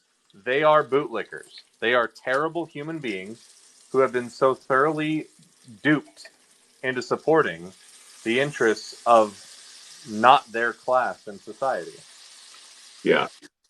Well, he claims that the wind generators, the propellers, or the what do you call the blades, are hitting and killing birds. And my first response was, if you want to talk about birds being killed by wind generator blades, do we care more about wind generators killing birds or coal plants killing humans? Exactly. But again, but in regards to the birds, if you've seen the Exxon Valdez oil spill, did you see all those birds covered in oil that died in the... I mean, Big Oil kills birds too. So I don't think you want to save any birds. But that oil platform in the ocean was a lone wolf. It wasn't acting on behalf of like a greater number of oil derricks. Oh. Do you get what the analogy I'm trying to draw here? No, you got to elaborate on that. No, that shooter wasn't acting on behalf of right-wing policies. They were a lone wolf. They were. Okay. That went over my head there for a minute. That went over my head. It was a little obtuse. I apologize. Yeah, that went over my head for a minute. But so, what do you think? You think because you got folks on the left that are suggesting with these midterms that we're literally voting to save democracy. Is it really that bad? I think left-leaning individuals have to check their beliefs with a sense of pragmatism. They have to understand what we can get done immediately, not what we ultimately want to get done. Because what we ultimately want to get done is functionally impossible right now. It's not impossible in the long term, but we have to realize within the scope of the politics that we are experiencing right now, there's a certain amount of, political outcomes that we could see come to fruition. And there are some that we can't do right now. Let me phrase it like this. In 4 days, we're going to lose Congress. It's almost a certainty, and we may lose. I'm hopeful that that's not the case because I think if the polling was that bad during the 2016 election for X, Y, and Z reason, I don't think polling has adjusted well enough to the influx of young voters that have It's come not. into the Yeah, political stage. I could agree with you in regards to the Senate, but I don't think there's a single poll that suggests the liberals will hold on to Congress. I don't think there's a single poll that even says it's going to be close. The right is going to win Congress. I don't want to be to the point where I'm saying the polls are shaky or I don't trust them to the point of not being realistic. They're not calling Congress as a close issue. It's a fair certainty. They feel I think it's like 70 to 80% with most polls that the Republicans take over Congress. Um, take over Congress. I mean, if you mean take over the House, Yeah, it's not, likely. not the Senate, not the Senate. We're talking Congress. I would just say the House is more likely. I think the Senate we can hold on to if the voters show up. I think the Senate is more likely to be held on to than the House. But Okay. you know, but what I will say is that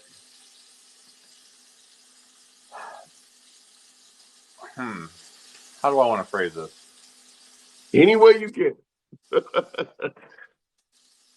Democrats have to be more. Democrats are feckless. Like Democratic strategists, Democratic politicians, they're really, really weak when it comes to campaigning.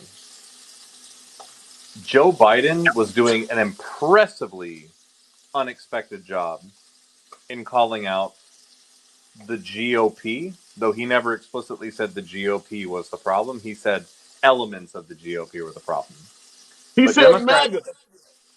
Democrats have to be willing to get into the muck a little bit and say yes. Republicans are either aligned with fascists, proto-fascists, or just fascists themselves. They are You no don't think longer they're a doing that? legitimate Democratic Party. You don't think most Republicans are already saying that out loud? Wait, no, I I mean, do. Democrat. You don't believe most Democrats are already saying that out loud? They're not. They're not. I don't know. I just played a clip from Bill Maher to start the program out where he was making it. Bill He Maher was is saying not a exactly what politician. he's a Bill, Oh, you mean the actual Democratic politician? yeah, Okay, I yeah, see. yeah, yeah. Okay. Wouldn't that be referred to as being divisive though? I don't care. No. I But don't.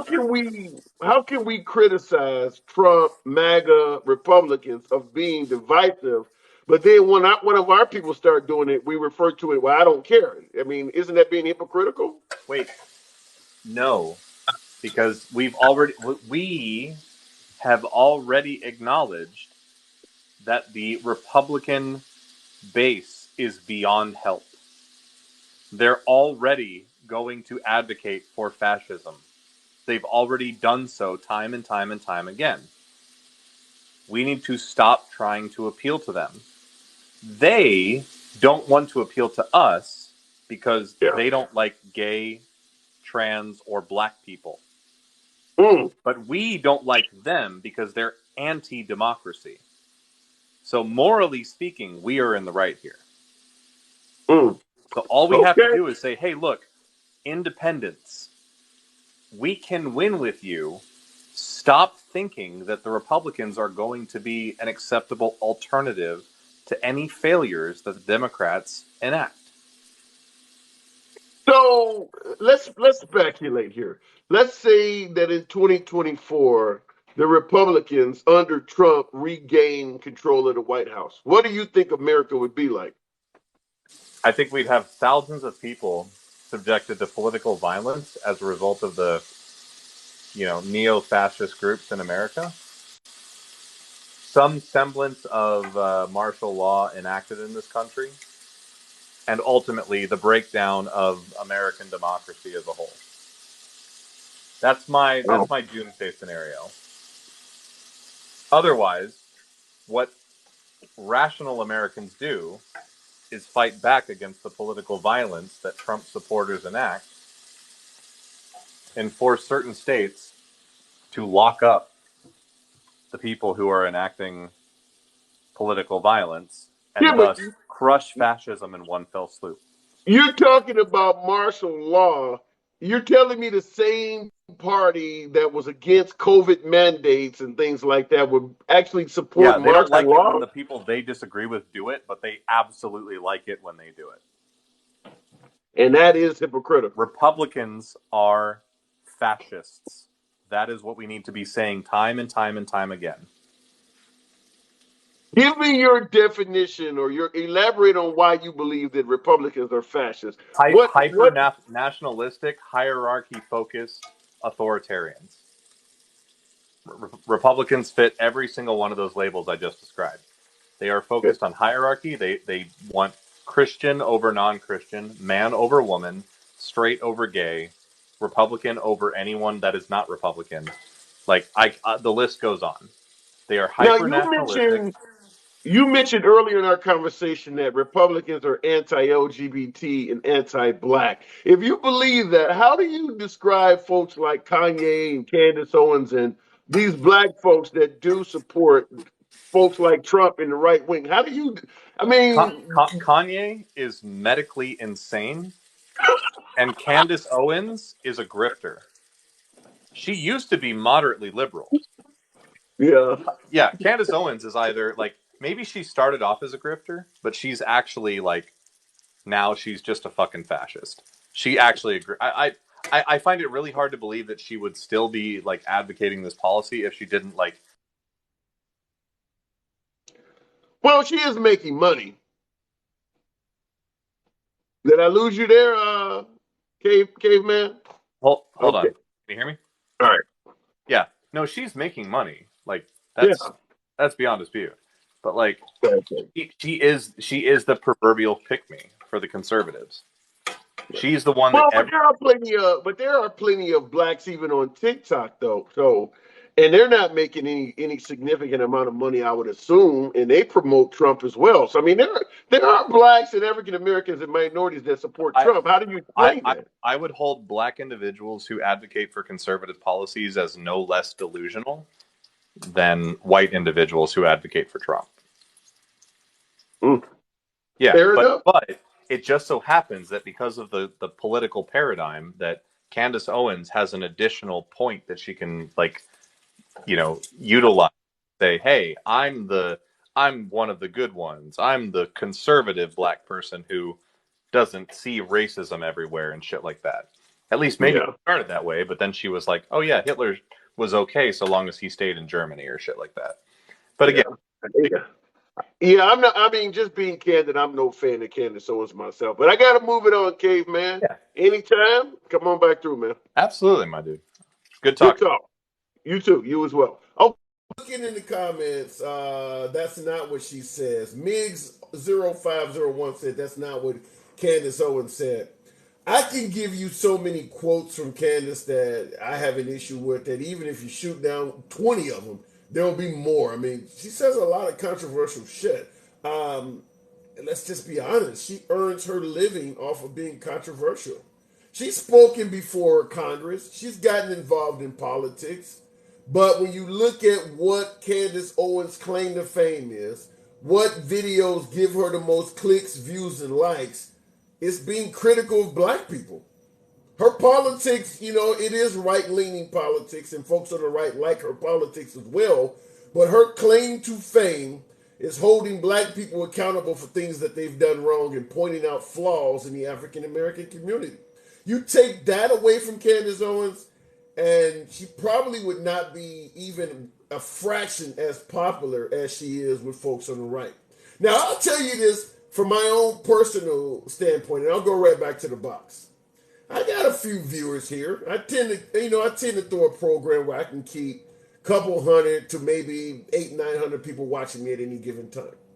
If I were to host a program in similar fashion to that of Candace Owens or right now Charleston White, I won't say Kanye because he is all over the map. As my last guest said, he seems to be mentally off. But Candace Owens is fairly consistent. If I was to host a program similar to that, my views would go way up. There is a huge market for African Americans that point out the flaws and criticize other African Americans. There's a huge market for that by folks on the right. And I'm certain, appreciate you guys that are definitely showing that at ADOT and you guys showing that generosity. Thank you very much for those gifts. But yeah, if I was to host a program where I just criticized African Americans, pointed out our flaws, spoke negatively of rap music and our culture and things like that, yeah, my views would go way up. And my audience would be pretty much to the right, just like Candace Owens is. So, but I like to be able to speak to folks on both sides. I don't want to just sound like I'm only coming from one side. And that's why we do it the way we do it here. Going to the box, T Brown. That's T Brown 777. Welcome to the program. Hey, I want to go back real quick to the energy issue. Sure. We as a nation. If you're on Bluetooth, take your Bluetooth off. You got a terrible echo. Oh, hang on. No, I'm not on Bluetooth. Well, because the echo is so bad, we're gonna have a hard time getting it. Hey, pop me out and let me come right back in. Okay. All right, we'll do that. And I'll check for you guys who are watching. If you're on Bluetooth, when you come in the box, when I'm talking, my voice gets reflected back at me, and it makes for and the viewers can hear it as well. So it makes for a very difficult program to manage. Says she's on speakerphone. Okay, that could be. I don't. Angel Williams. If that's the case, if you're on speakerphone, that may do it as well. We'll try T Brown. Try it again and see if we can make it happen. T, can you hear me? All right, is that a little bit better? That sounds much better. Okay, the energy thing is what I wanted to speak about. We as a nation used to be known for our innovation. When cars first started, they only the wealthy had cars, because at the beginning of anything, it's more expensive. We have become very lazy. We want it to be all of the bugs ironed out before we jump into it. It wasn't like that with cell phones. Matter of fact, it wasn't like that with phones in the first place, having electricity run into the house in the first place. And what I want people to really understand is Reagan is the father of electric cars. Back when he was governor of California, he created I believe it's called the C. T, did we lose you? She may have gotten a phone call. I didn't hear about the Reagan electric cars. I did not hear about that. But I will tell you this. My grandfather, who passed away in 99, told me about cars that were running off electricity in his day. So that technology has been around, but because big oil has been interfering with it, it has not progressed. So I can see that. T, are you back? Yes, I'm here. Okay. All right. So you see, what I mean is when Reagan was governor out in California, they had such a smog problem. He was the one that basically instituted the clean air, really pushed the Clean Air Act out of California. And they came to him with the ideas of electric cars and more different alternative energies to bring down the smog. What we seem to have forgotten was during the 70s and 80s, out California, you got up in the morning and you couldn't see crap. Yes, and that's why California is leading the way in regards to trying to promote alternative energies, because they do have such a smog problem. Exactly. And it's gotten much better than in the 70s and 80s. And the idea of electric cars were brought to him. Think of that. That's over 40 years ago. And people talking about, well, no, it's expensive. Work on it, because, as you said, oil companies have been blocking and buying up contracts and buying up designs and destroying it. Yeah. And that, as long as that happens, it always stifles innovation, because that happened with the tobacco industry as well. Whereas they were doing the opioid issue is like that as well, where that industry is making a bunch of money and promoting garbage in favor of them earning money. So I guess to some degree we're a capitalist country and we should expect this stuff to happen because people will sacrifice your life if they can make money. And right now, with the look at the two companies that are supposed to be opening in Ohio to make chips for cell phones, for electric cars, for tablets. It's going to be direct competition against China. And Yeah. they are opening up mines out, I believe Utah and Nebraska. I think it's Nebraska. But they're opening up mines to now be able to cultivate that benefit here in our country. Yeah. Well, I mean, I think we all realize that the technology has been deliberately held back. So, yeah, at this point, we know that, but it looks like we're still going to need the Democrats to keep this progress because my guess is if you get Trump back in there, this stuff is going to slow down. Real quick in the comments, City Wonder said, I want to see if electric cars can make it through blizzards. Well, first of all, the vast majority of the United States does not deal with blizzards. I mean, and how often do they have them? But can a electric car make it through a blizzard? Yeah, it can. I mean, there is no limit on how much power you can produce with electricity, just like with fuel. Yeah, an electric car with the right tires and the right motor can drive through a blizzard or through a snowstorm. I don't see where that would be any issue at all. And the right battery, because hey, your car battery makes it through winter.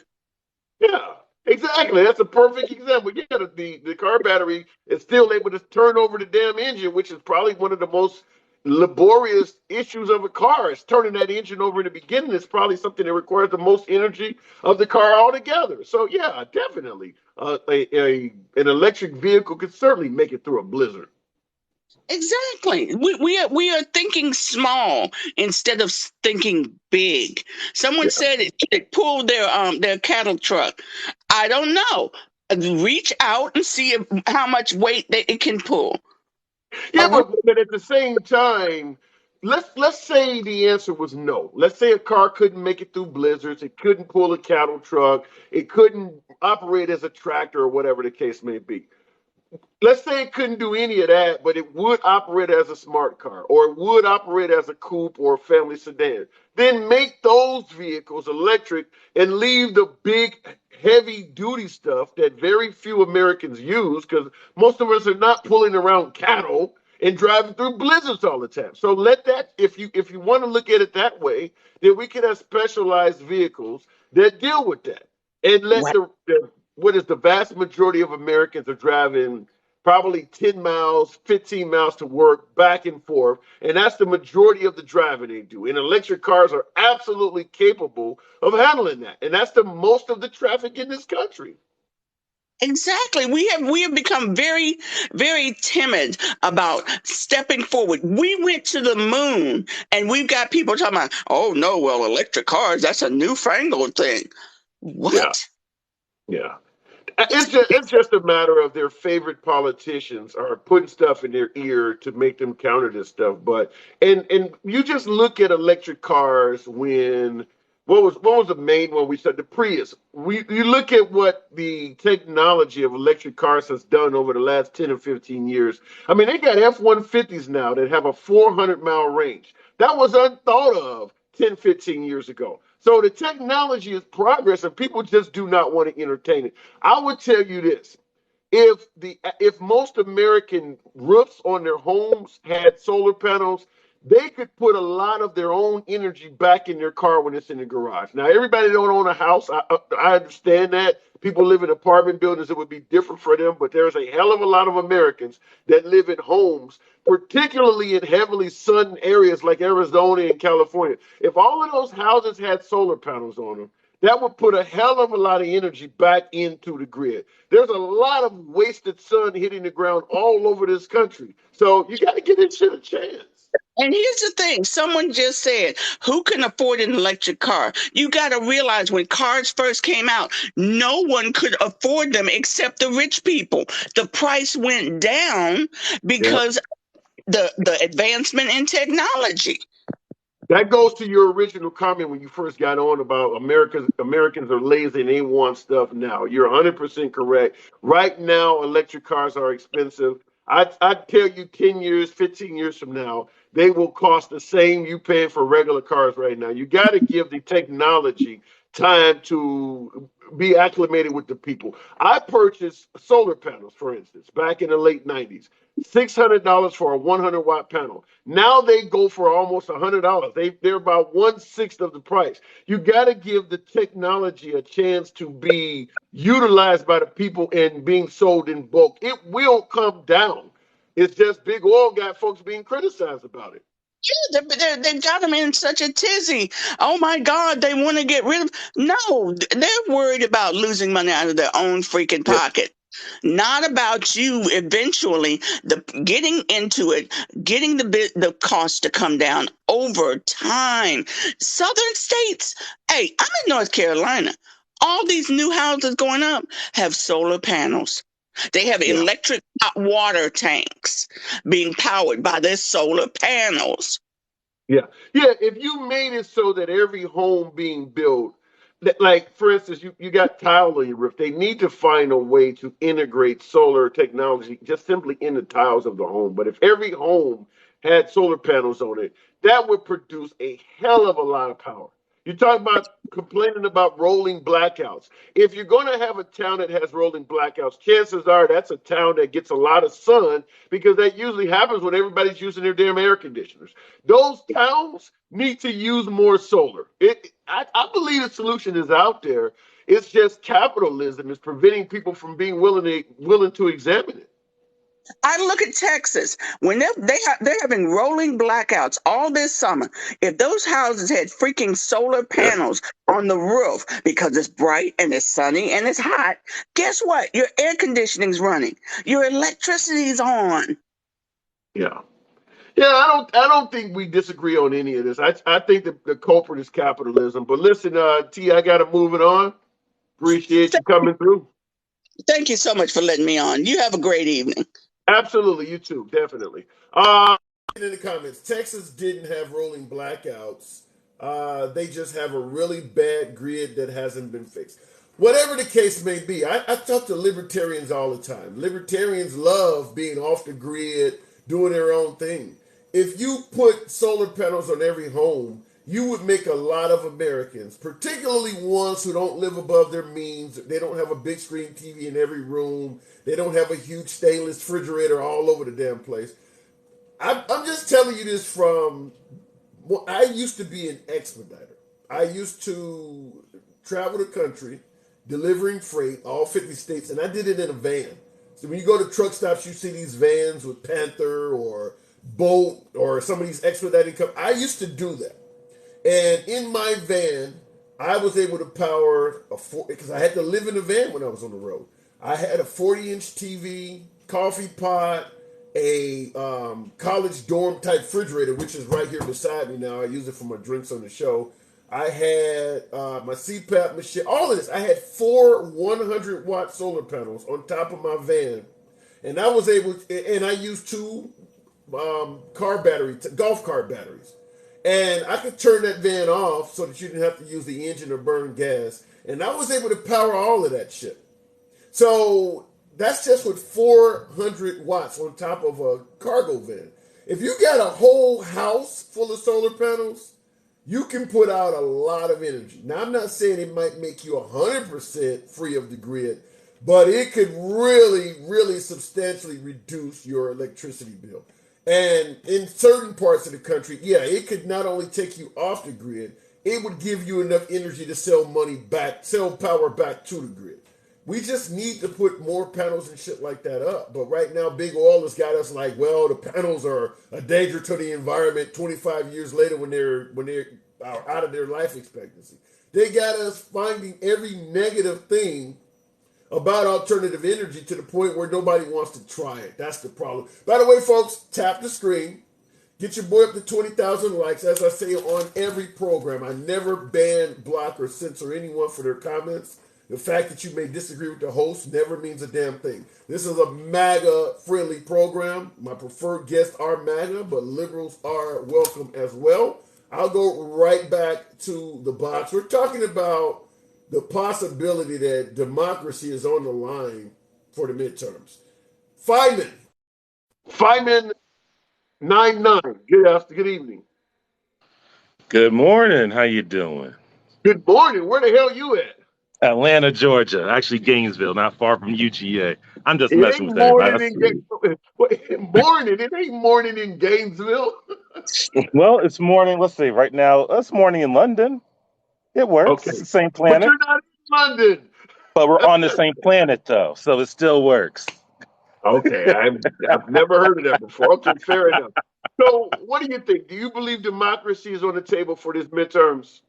Okay, first and foremost, I'm going to give you a little bit of background. I am a true independent. I hate both parties equally. I think they're both against African Americans and Latinos, and their main reason is that I believe that they're actually trying to hold us all down, either economically or physically, as slaves, one way or another. Their policies Give me some examples of how these parties are trying to make us held down and put us in damn near slavery. Give me your examples of that.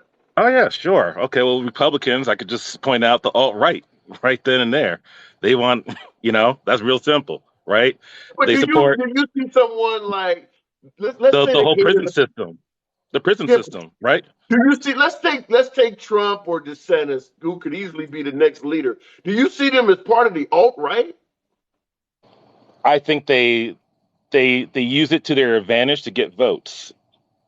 Yeah, but we use the far left to our advantage. That don't mean Biden is the far left. He uses them, but do you think that they are the alt-right? I think that Trump. I'll say Trump. I could talk about Trump more than I could talk about DeSantis because I grew up in Jersey, so I grew up around Trump a lot, like especially towards the New York area.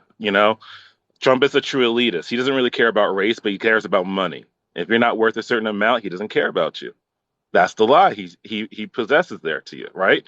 And so with that being said, okay, all right, let's go with that. Trump sees green. Does that mean he sees green and he doesn't see white, black, he doesn't see color as long as it's financially beneficial? If it's not financially beneficial to him, no. However, he has used race in a negative, in negative fashions to get his point across. Remember the Central Park Five? He put up billboards against 5 African American men who were absolutely innocent of any wrongdoing, and they were sent to jail for about 30 years. They just got released not too long ago. I'm quite familiar with that, and he's doubled down. So he still refuses. And he still doubles down on that, right? So that proves my point on the right side. On the left side, wait a minute. You got to give me more than that. Let's say he made a mistake on those 5 guys. Is that all you have? He hasn't apologized for it. Oh, okay. He hasn't apologized for it. We could talk about what about when he talked about the folks who were coming over here in the United States? He says, "Hey, I don't want certain people from certain countries to come over here because they're not, they're not going to be beneficial to the United States." I mean, at one point, someone said that he called them monkeys. He referred to them as monkeys, lowlifes, right? Yeah, I've heard that, but that can't. I mean, even though I believe it, it cannot be proven. He's not exactly on video or tape saying that. Okay. All right. Well, then let's talk about his foreign policy when it comes to people coming across from Canada versus people coming across from Mexico. Which one is he tougher on? Well, you got to admit we have a much bigger problem with people coming across the southern border. There are just as many criminals coming across from Canada than there are in Mexico. That's been proven. Yes, absolutely. I need to see a link absolutely. On that. I have seen it with my own eyes. It is so much easier to come across here from Canada illegally than it is from Mexico. But you believe that there are more criminals coming across the northern border? Absolutely, high-tech criminals. Where do you think your ecstasy comes from? Mexico? No, it's coming from up north. It's coming from the North Pole. And here's why that doesn't. And I've seen. And the only thing I'm saying this stuff is because I have witnessed this. This is not something that this is. I have witnessed. I've seen it come. Like I see how they get it across here illegally. It is, you know what I mean. It is. It's jaw dropping, and like it's like what? Well, what's customs doing? Nothing, Okay. right? Well, here's why. Oh shit! Thank you. Here's why I to me that just I gotta say it on its face it doesn't make sense, and I'll tell you why. And I'm not saying what you're saying is not true. I'm just saying the way it sounds, I have a hard time believing it because when you just simply look at the quantity of people coming across the southern border versus the quantity coming across the northern border. The idea that there's more criminals coming across the northern border would make you think, well, shit, they must all be criminals because Well, there's very few people compared to the South. So if they're putting those high numbers up on the northern border, yeah, we need some serious security up north then. absolutely. I totally agree with you on that. But it hasn't been the focus because of what Canadians are versus what's over here. You know what I Yeah. mean? I You just have see, even as a liberal, I but know you said you're and independent, even but even with that, I could say this: most people who are illegal in this country, they come over here by plane or boat. okay, That's a that now fact. we're working. Okay, now I agree with that. That's a fact, and that's how they're Yeah. coming in here. Okay, so we the media will try to sensitize us to making look like the border is some hellhole. You know what I mean? I'm not saying that there aren't groves of people who are coming across, but at the same time, that's not the majority of the people that are coming here illegally who are criminals. Okay. All right. The I criminals, do the believe criminals that most people, get in here on a plane or a boat yeah, and or they a stay. train. You see what I'm saying? Coming from the Yeah. north, going back down south. That's how they come in here, and they do Yeah, their that I bidding, and don't disagree then they with. get out. That I don't disagree with. I've said before that I believe protecting the border by building a wall is for the most part giving it lip service. Will it stop a few people? Yeah, but will it make a big difference? I don't believe so. I'll take not only do I believe your argument where most people come here legally and then they just stay, which makes them illegal, but at the same time, I've said it before that if you have someone breaking in, let's say you got a daughter in the house and you don't want boys coming in the house to see her at 1 or 2 o'clock in the morning. So you Hmm. build a huge wall. So you build a huge wall around your house. If your daughter gets up at 1 o'clock in the morning and opens up the door and lets him in, the wall is useless. And that's the Absolutely. problem that we're not willing to suggest in America is that our illegal immigration problem is an inside job. Liberals want them here because they turn into votes. Republicans want them here because they turn into cheap labor. So you can build a wall. You can build a wall all you want. It's the Americans that are letting these people in. The wall's not going to do any Absolutely. good. I Yeah. totally agree with you on that. I totally agree with you on that. But on the liberal side, I say the criminal justice system. I think it started back in the Clinton era, the first Clinton, Bill Clinton with the crime bill. Remember that from back in the 90s? I was in high school Yes. during that Yeah. time, but it put more African Americans and Latinos in federal prison than any other time, any other president. Yeah. And then Yeah. a lot of the quote unquote economic policies that's supposed to help us actually puts us further in debt. So let That's me ask you this so as an that puts African. us. So that means and I come from Jersey, right? I'm born and raised in Brick City, so Okay. I've seen the cycle, you know. So if if you're about that life, you're gonna do what you need to do to feed your kids, right? I And so suppose. I mean, I never got involved in it. I mean, I grew up poor, and to this day, I'm a 50-year-old. I've never been arrested for anything. I always right, believe there's another way. you have I a don't think. choice. You do have a choice, but most people don't think like you and I. That's our Yeah. problem. That's That to look me. like us. That's more lack of education because I don't. Yeah, I have a hard time believing anybody has in America has to sell drugs to survive. I mean, because when you look at drug dealers. It ain't like I see somebody getting up out of a tent because they're homeless and going out and selling somebody crack. They out buying fancy cars and shit like that. You ain't surviving, you thriving. If I saw you just selling to get off the street and once you got off the street, you stopped, then I could understand. No, you living large.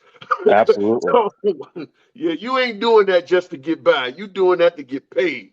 But Right. I don't know. I always thought there was another way. There and technically yes. If you look at it on paper, there is another way. However, though, with the lack of funding in the public school systems, especially in those type of areas, both urban and rural. If it's Black and Latino majority, you're going to find problems in that. And then I could Yeah. throw in poor whites in Yeah. that too. You see what I'm saying? Because out here in Yeah. Georgia, we have a huge crystal meth problem. That's our biggest problem. It ain't Yeah. cocaine; it's crystal meth. But Yeah. you So know, let but me. once again, the schools are poor. You know, Mhm. and you know, thank God I could put my kid into a private school. But you know, it's you Yeah, know, it I grew up on the south side of Chicago, and then I later lived on the north side of Milwaukee. I mean, I'm talking poor where every summer our gas was turned off, cold showers. I've lived in vehicles. I mean, and I never did that shit. I I, never used that as a way to. And somebody in the audience said education has nothing to do with it. Yeah, they said education has nothing to do with survival. Yeah, it does. You think Bear Grylls would not do better in the middle of the woods than a person who's uneducated? Education always helps. He it's, has education of what animals to eat, how to it start a starts fire. with Education is the the number family. one way of surviving. It's the family dynamics education. That's Yeah, the foundation. This is family yeah, dynamics and education. That has been heavily, especially for Blacks and Latinos.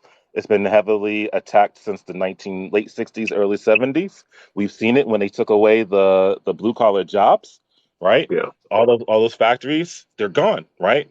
Everybody went across seas. Now you have all these bunches of towns with nobody to work, right? Well, I gotta And ask you. it's I gotta move it on. But before I let you go, I gotta ask you, as a black guy who believes mhm, both the Republican Party and the Democratic Party does not like African Americans and are deliberately holding us back. What do mhm. you do if you believe both of the prospering parties in this country are anti-you? What do you do during election time? Well, I do vote. I usually go third party because usually third party, and that's generally libertarian. Yeah. They actually hold. I think that's like the part of my language. It's the piece of dog shit that I can actually stomach at that moment in time. You know Which what I leads mean? to the obvious question: have you ever voted for a candidate in your life that won an election? Yeah, I have.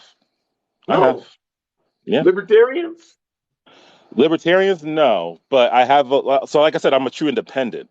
So, you know, depending on what my circumstances are and everything, I will pick who I think would suit me best. As Okay. far as president, I did vote for Obama the first time. I ain't gonna Okay. front. I did do that the first time. The second time, though, no, I went third party. I was like, nah, fuck that. And then, All right. All right. That's you backing up. You backing up what you're saying. Okay. Fair and enough. then, like even in this election, I'm not afraid to say it. I actually kind of like what Governor Kemp is doing for Georgia. I know a lot of people are not gonna like me for what I'm saying here, but he did Over more for Stacey African. Abrams. Oh, Well, I'll way tell over. you this. You talk about him Because going against. I'm an entrepreneur too. So he did more for business, which in Okay. turn allows me to hire more people than I know what Stacey Abrams was trying to do. Unfortunately, I think Well, socially us she was more on liberals. point. Yeah, She's more us on point liberals. socially. Yeah, us liberals that might not like you going against Stacey Abrams. At least you're going against somebody that's not a fan of Trump because he's trying to. Isn't that state holding Trump trying to pursue Trump as well for the final Absolutely. 11,000 votes? And I just want to remind the audience. Remember, if you remember the first time Governor Kemp went against Stacey Abrams, she was complaining about the voting machines not being fair. Yeah. We used the same voting machines to put Biden in, just to let you know. Ain't nothing changed. Think about that. Fair Yeah. enough. All right, I got to move it on, man. Peace, brother. Peace. Absolutely. Good talk. Come on back through anytime. Oh, looking in the comments for whites only. I hope I never see that sign in my life. Janice, I see that in the comments. You said for whites only. Hopefully, a sign like that is never placed in the public forum again. Democracy is two wolves and a sheep voting on what's for dinner. Two wolves and a sheep. Well, I don't think the sheep is going to be getting what they want for dinner. So, interesting way of putting it, Bryce. What have the Democrats done for anybody in the last 2 years? Well, I mean, everything from Obamacare being still in place. You may not like the infrastructure deal. You may not like the increase of minimum wage. You may not like the what was it? The PPP loans and COVID. I mean, there's a whole lot of things that the Democrats are doing. You just don't like it. The tuition forgiveness, all of that stuff. You just don't agree with any of it. But they're doing things that the Democratic voters are happy with. Even though I'm not a fan of Biden's economy, I'll tell you, most Democrats do not think Biden is doing that horrible. So when you ask, well, what have they done? And that's including folks like appointing African Americans to certain positions like vice president and the Supreme Court justice. On the left, they view those as good things. You just don't agree with none of it. Looking in the comments, every time Biden opens his mouth, it's a lie, says Boston022. I don't know. I suppose you think Trump was genuinely honest? I mean, I don't know. If you get rid of Biden and you go to Trump, do you get rid of the dishonesty in favor of somebody? Do you really believe Trump is very honest? I mean, we could argue that pretty easy. I think there would be a number of comebacks to that one. And yet he sent too much to Ukraine. And that's another one, nocturnal silent or something like that.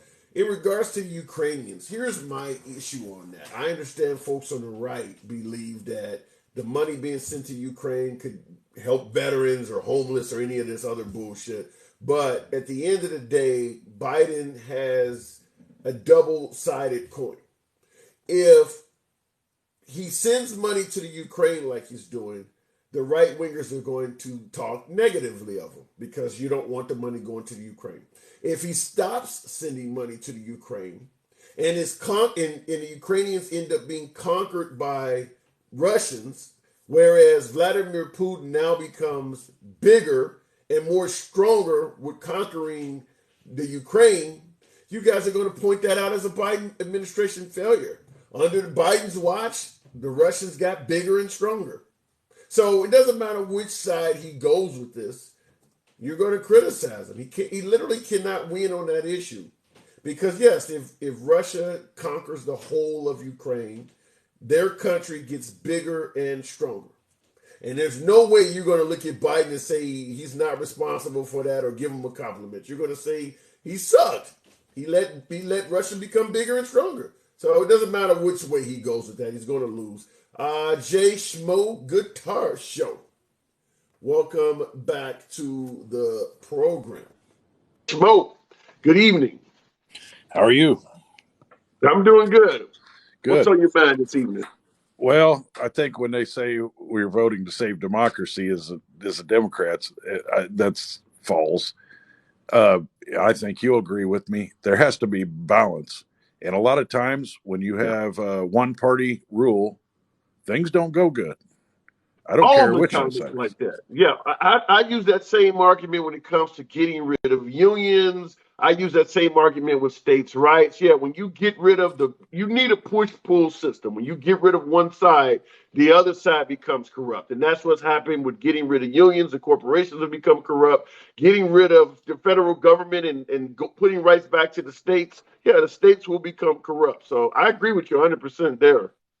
And the thing is I think the best thing that could happen right now, because I'm sure you can agree, things ain't going good in this country right now, is that go ahead. That what we have is where nothing gets done. Because, sometimes that's the best thing. We don't need these people here making decisions every day. Congress is there. They make decisions every day. And a lot of the decisions they make, they have to come back and it comes back and haunts us a few years later. Yeah. And the problem is people don't see that. They create the problem so they can come and fix them later. I think they do. Particularly on the left. Folks on the left, I really believe, see exactly what you're saying. I think there are plenty of folks on the left that are not satisfied with Biden. If you look at the poll numbers, Biden's poll numbers are poor. There are plenty of folks on the left saying that Biden shouldn't even run again. The only thing you're skipping over that I believe is that folks look at the end of the tunnel looking for light, and at the end of the tunnel is a picture of the Trump train. So folks are saying, even though Biden may suck, I don't want to go towards the light because the light is no better. If you guys were sending up a Nikki Haley or even Ron DeSantis or something like that, I think the Democratic Party might be more closer to reflecting what you're talking about. But when you talk about how bad Biden is doing, and you say, well, we're going to send Trump back as a solution, you're not going to, because things were not going well under Trump either. Economically, they were, but the country, in terms of division, was horrible. So people don't want to go back to that either. No, but I don't know what it takes to fix the division, and I don't. I can tell you what it takes: a non-divisive leader, Democrat Yes, or Republican, somebody who don't get up there and give ultra MAGA speeches and criticize MAGA or calling people Pocahontas and Sleepy Joe. You need somebody that don't do that shit. right. But where do we have that? I mean, yeah, Nikki anybody on the Haley? landscape? Yeah, well, yeah, I don't know what Republicans are running for office or Democrats. I don't think Pete Buttigieg would do that. I don't think Nikki Haley would do that. I mean, even Ron DeSantis would be considerably less hostile than Trump. Just anybody but that guy, I think. Trump took name calling and division to a whole new level. I think anybody you guys sent up there would do that to a much less amount than Trump. No, there's no doubt about it. And Yeah. you know, the truth is, I think most Republicans would rather not see Trump there. And I know you see it every day where people are sticking up for him, but Yeah. you've got to remember it's because they're Yeah. taking sides, and it's not really about Trump. It's just about the way the country's going. And Well, let me I pose it guarantee this you. way. Let me pose it this way, and I'll let you continue. Okay. I'm talking specifically to MAGA and Republicans that are watching this program now. It's over 400 of us. I want you to type in the comments one word, either DeSantis or Trump. If it came down to DeSantis or Trump in the primary, or let's say Nikki Haley, out of those three people, who would you pick going forward for 2024? Talking to right wingers, DeSantis, Trump, or someone like Nikki Haley. What would you pick? Now, that's what I'm talking about right there. Whereas even if you think the liberal policies suck, they're still picking a very divisive person to represent them. Well, I would pick DeSantis by far. Even there's no doubt about it. Yeah. But at the same time, Gavin Newsom. me and Go you have ahead. talked a few times, and you know, I always say this: if they left Trump alone, he would go away. The MAGA, when you say MAGA, I think of MAGA. All right, I consider myself MAGA, not Trump. Trump didn't create that. Make America Great Again. That came from Reagan. It's been used by many. But It's been used now. It's being used as a I mean, negative. it's just like saying Adolf didn't create the swastika, the KKK they didn't invent the Confederate flag. I get what you're saying, but now those symbols have been twisted where they only are memorized by those. You don't look at the swastika and think about the Hindus and all of them using it peacefully in the 600 AD. You think of Hitler. I mean, when you hear MAGA now, probably for the rest of our lifetime, because you're right, both Clinton and Reagan used the phrase "Make America Great Again." You'll never think of them again when you hear MAGA. Trump has taken over that phrase, and he will be what you will think about when you hear that for the rest of your life. So, while I agree that other people use it, MAGA is Trump at this point. Well, it is in the talking points of every Democrat that's trying to run for office, you know. But it's really, if you was to go to the American people, it's not. You think Republicans think of Reagan when they hear MAGA, or they think of Clinton when they hear the word MAGA? No, what they think of is "Make America Great Again," which that means, and I'm one of them that believes that bring it back to America. There is something. It's a whole idea. It's an idea of getting back to what I call values, that pride of America, made in America, which meant you built something good and you were proud of it. And I think that's why Trump won. I'm fine with your description of "Make America Great Again," but I disagree that it's actually based on a philosophy and not one guy. I think if Trump were to leave and DeSantis was to become in power, the folks I don't think you would go to a DeSantis rally or a Nikki Haley rally and see red hats all over the place. I really believe that is something that is connected with Trump. When they come around, if DeSantis decides to run or Ted Cruz or somebody else runs for president, they're going to have their own slogan. And if you go to their rallies, it's not going to be a bunch of red hats there. I think that phrase will stay with Trump. Oh, there's no doubt that the phrase is stuck to Trump. I mean, the media has made it that way. There's no doubt about it. So is Trump. I'm not saying Trump hasn't, but he's wearing a hat. Yes, he's made the you hat. You don't see DeSantis or you don't see Ted Cruz walking around with a red hat. Trump wears that hat. Yes, I agree with that. He's made it part of his thing. But I'm just telling you as a person that, because every time I hear it, like even the president say, the MAGAs, that we're going to mess up the democracy. You're going to take I consider myself a MAGA in some ways. I don't see the harm in that phrase. I don't wear the red hat. I'm truly don't want Trump to run again. But you guys, I think it's a boogeyman to run against. You know what I mean? Because the majority of this country, even though I'll get on these lives and defend some of the things he did, but at the same time, it is divisive. People are tired of divisiveness, but I don't think it'll stop. Even if we got DeSantis, I think they'll just try to make him out to be a lunatic too, because. Yeah, I don't disagree with them trying to make him out to be a lunatic, but it's a lot easier to make a person look like the bad guy when they're actively doing bad things, as opposed to you're beating up on somebody who's not fighting back. Like we tried to make George W. Bush into the bad guy, but at the end of the day, he wasn't fighting back, so he didn't come across as looking horrible. Whereas Trump, because Trump is not only fighting back from attacks, but launching a bunch of his own. You got no shortage of people on the right who even thinks Trump is a bad guy in terms of stuff.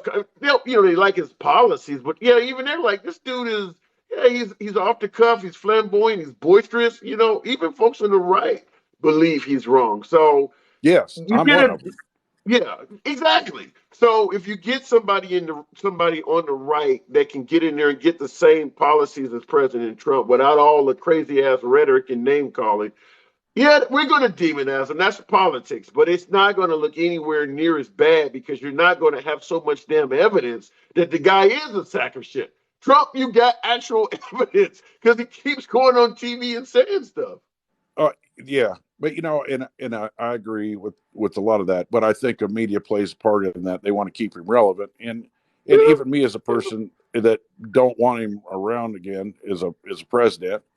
I believe that. You go have his rallies. People will go. I understand. There's tons of people that'll go, but it's to stick it to the left. It's not really about pro-Trump. It's to stick it to the left to show that, hey, if you're going to push us around and tell us we're the worst people in the world, well, then who else do we got to go with?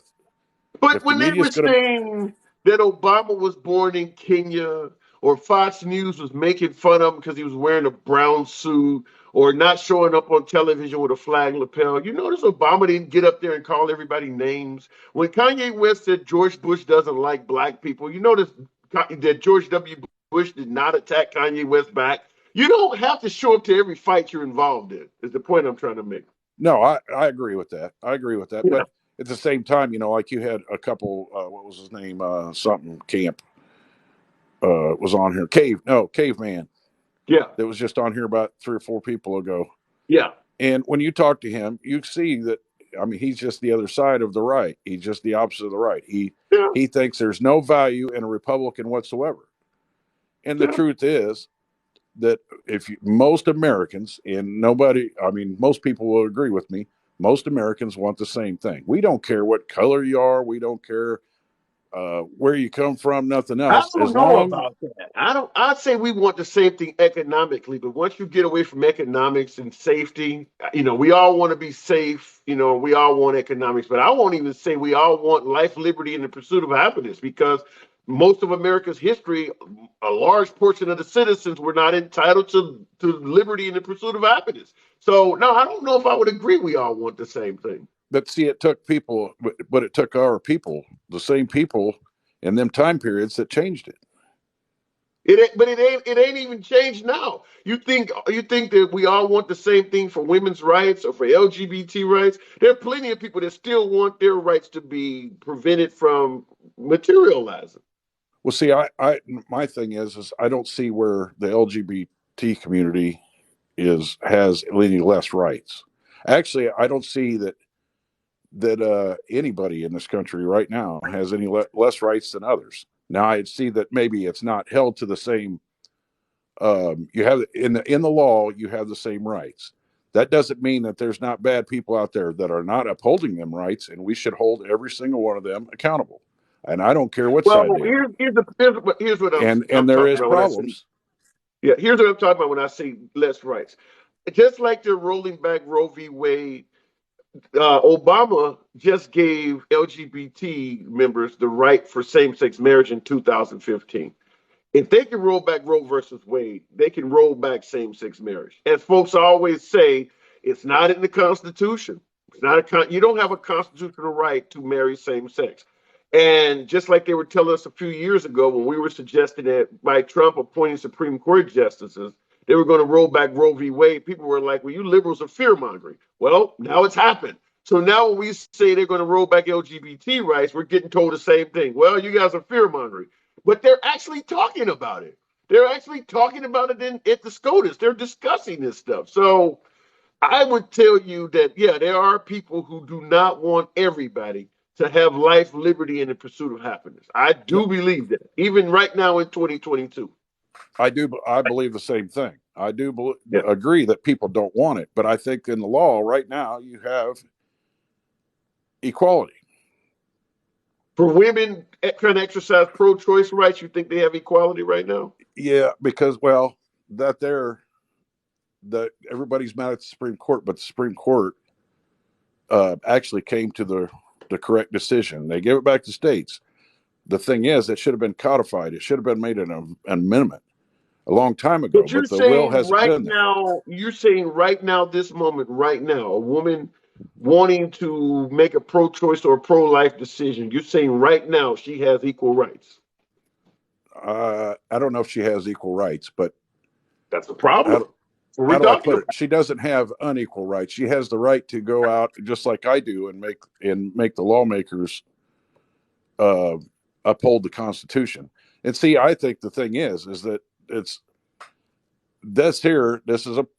a problem. I think that some of these states have taken drastic laws against it. I'm on the right, and I don't feel I should be one. I'm all for the privacy of the doctor and the patient. Well, you just heard Dr. Oz when asked that question at a debate recently, asked about a woman's right to choose, saying that should be between her doctor, and local public officials. So, I mean, this is happening right now. He's making it clear he's running for Senate, and he believes a woman's right to choose should be up to her doctor, and the local elected official. So, yeah, that's not equal to me. Well, no, at the moment it's not. Okay. It may be in some ways. In some ways. But see, the problem is the problem is that I see is the left wants it just all one way, and if you don't follow that one way, then you're completely out. There's a Prop 3 or something like that's in Michigan, which is a legislation on abortion. Okay. And it's being put on their ballot, so you can vote for it. I consider myself pro-life, but at the same time, I'm kind of hung up on there's a lot of things I'm hung up on because to be a true constitutionalist, I don't believe that the government has the right to make decisions like that with you. So I'm torn between it. But I do think my opinion is if you ain't gonna help that woman out with that child that you're trying to demand that she have, you should have no say so in it at all. If that woman is telling you I cannot afford to have a child right now, so I want to terminate the pregnancy, and you force her to do it anyway, you should have to pay her labor bills and all of the costs she incur after that. Because she had a way out, and you forced her to go the other route. and now you're doing nothing for her. So now she's struggling and all this shit because of you. And you're like, well, hey, you should have kept your legs closed. That is horribly insensitive. It So is that's horribly insensitive. It is horribly insensitive. But I will say this: so if we do that, shouldn't we give the men that have to pay child support able to walk away? yeah, I think there are certainly avenues where that comes into play. I do believe that if a man says I'm not ready to have a child, it should also have some meaning to it as well. I've said that numerous times on the program. That if a See, and guy is, that's yeah, don't you think that that's where it gets very complicated and it gets very hard to yeah, judge where and here's why. morality. Yeah, yes, it does. Good question. And here's why. We are, as men, we are trying to make something fair that the deity, God, Muhammad, or whoever you believe in, designed it from an unfairness perspective. Childbirth was never meant to be fair. The woman has to deal with all the physical aspects of labor. The woman is the one that brings the child into the world. So it's not fair from day one. So we're trying to say, well, we want to make this fair. As long as she got to carry that kid for 9 months and we don't, it's never going to be fair. It wasn't designed that way. I So agree. yeah, so we're trying to make something fair that God clearly never intended to be fair to begin with. And that's where the problem is. And Now, if we had to carry those shorties for 9 months, let me just tell you this. If we had to carry those shorties for 9 months, just like women do, you think abortion will still be illegal? no, I Exactly. guarantee you. Exactly. Hey, I know that. And I'm the same way. I always consider because I think of it as killing sometimes certain situations that maybe shouldn't, and maybe they're making a wrong decision. But at the same time, my myself to stay true to what I really believe is I truly believe the government has no right in that Yeah, role. So I would I can live disagree with with them that. people. So it's I kind can of live with that. but I do see that, like I said, we're all human, so we have to make decisions. And like I said, a Prop 3 in Michigan, I don't know if you've ever read it or any of your listeners, No, but I find it a very maybe an answer that could go through the states and be an example for many others, because it's kind of a both-sided thing.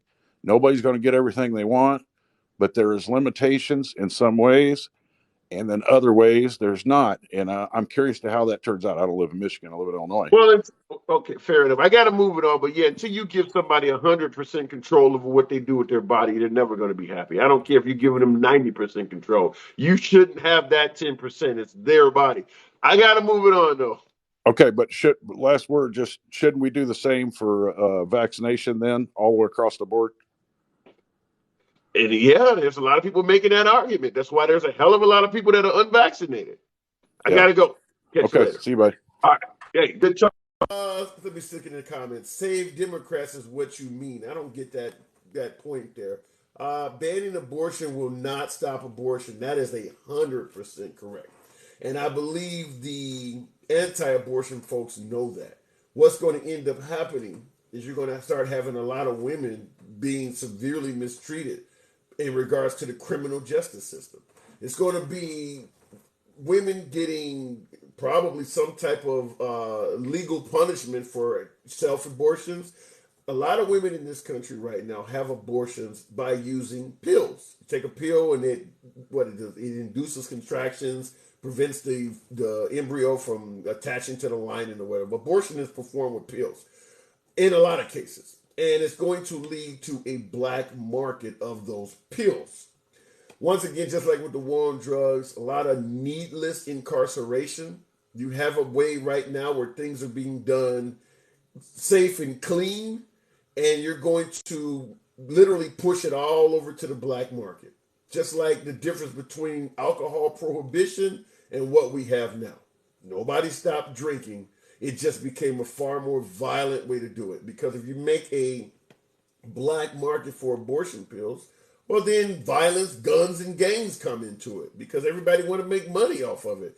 So you're not going to stop it as what you said in the comments, Elisa. You're never going to stop it. You're just going to make it dirty, unsanitary, and criminalize it. Also, and this is one where folks may think I'm reaching, but I do not believe I am, is you're going to start having fathers suggesting that she aborted the baby, and you'll have mothers saying, no, I didn't. Well, you knew you were pregnant. Why did you do drugs? Or why did you go to an amusement park? And now you want this woman charged with something. Because if you believe a baby is a baby at conception, then if she deliberately does anything wrong, it's murder. If you believe that that life should be protected from the moment of conception, and she goes to an amusement park and it leads to a miscarriage, then what she did is she's responsible for the death of that child. You're going to tell me nobody would try to get a person charged for that? So what you're going to start having is women being held very accountable for what they do and how they behave during pregnancy. You can say it's states' rights all you want. At the end of the day, this is not good for women. Even if it's only bad in those states. Let's say, for instance, it just stops at states' rights and you can go into liberal states and have abortions, but it's banned in right-wing states. Then the women in those right-wing states it's not good for them. There's no way it's going to be good for them. Because now they're being told to do things and held to this level of accountability that they didn't used to be held to. I wouldn't want to be dealing with it at all. That's all I'm going to say. Looking in the comments here real quick. Yep, she'll be in jail, but men will get away scot-free. Yeah. I would, folks would have said it's fear-mongering. And calling it fear-mongering works because that way you can slowly get what you want by easing people's fears until what they feared is right up on them. Very similar to how folks suggesting that they were going to roll back Roe versus Wade was fear-mongering until it happened. Now they're out there talking about they're going to roll back LGBT rights or voting rights or some of this other shit. Well, you're fear-mongering. Yeah, they are until it happens. If it can happen in one case, why would it be impossible for it to happen in the other cases when they just rolled back Roe v. Wade? I've said it before. They rolled back Roe v. Wade when the studies showed that even most Republicans, I think 70% of Americans as a whole, are in favor of women having some right to choose. I'm not talking second trimester or any of this late trimester shit, but when it comes to rape and incest or the first trimester, 70% of Americans are in favor of a woman having the right to choose at some point. And they still were able to roll back Roe v. Wade. When it comes to LGBT rights, I will tell you it would be far easier for them to roll it back because LGBT community doesn't have a 70% number. I would tell you there's probably far more Americans that would be okay with that than Roe v. Wade. And they were able to do that. So don't ever believe people when they just say you're fear-mongering. I think all of this shit could happen. 70s born 4 generation. That's a hell of a name. Good evening. Good evening, my good brother. How you doing today, sir? I'm doing very well. What's on your mind this evening? Oh, my brother, I've been listening to you. Man, you know, I wouldn't sleep on your live. Oh, my Jesus. Hey, but I woke up just still to your live. However. Okay. What am I getting wrong? No, you're not getting nothing too much wrong, brother. You know what I'm saying? You have logical thinking, and I appreciate that. You know, as they say, you know, I'm independent, so I look at we have free thinking. You know what? I'm thinking how people think of us. They think that we don't think logically. You know, I'm a vote who I want to vote for because whatever he's saying or whatever his track record is beneficial to my family and my community. But here's what I don't get, because you're like the third person I've had this evening to suggest that they are independent. I don't understand how an independent survives in the current climate where people are going further to the left and further to the right. Moderates, that's why my program, I tend to get a few accolades because you got folks on the right like, you're a liberal I can talk to. Because most liberals they encounter, they can't. You know, whereas we got liberals and MAGA on the program, and we're all able to make it work because in most cases, folks are so far in their own corners, they don't want to hear from the other side. So I don't get where the love for independent, like, what do you guys do? Everything's far left and far right. What does an independent even do? Okay, this is a typical independent. The independent, they listen to both sides of the argument. And Okay. once you listen to both sides of the argument, you look at both sides of the policy. And what you do, you independently thinking that, okay, all right, because on both side track records, it's not really that great. But you do got Yeah. you do got some good ones on both sides as Yeah. well, who Okay. that you can align with. So independents like this here, he don't want to be identified as a Republican. He don't want to be identified as a Yeah. Democrat, because Well, we know. I do get a lot of folks that when I break them down and ask them how what their take is on social issues, I can tell that's a right leaning person, oftentimes MAGA, but they don't want to come out and admit they're MAGA, and they Yeah, call themselves independent. that's true. That's Yeah. true, because you do have some independent who might lean more further to the right. Sometimes you might have some independents who live more further to the left. Right. The reason being because in the social issues, a lot of people might not understand. It's social programming everywhere in our environment, from the police, from the government, from the Yeah. military. There's Yep. a lot of I agree. social program. Yeah, there's a lot of social program, even Social Security.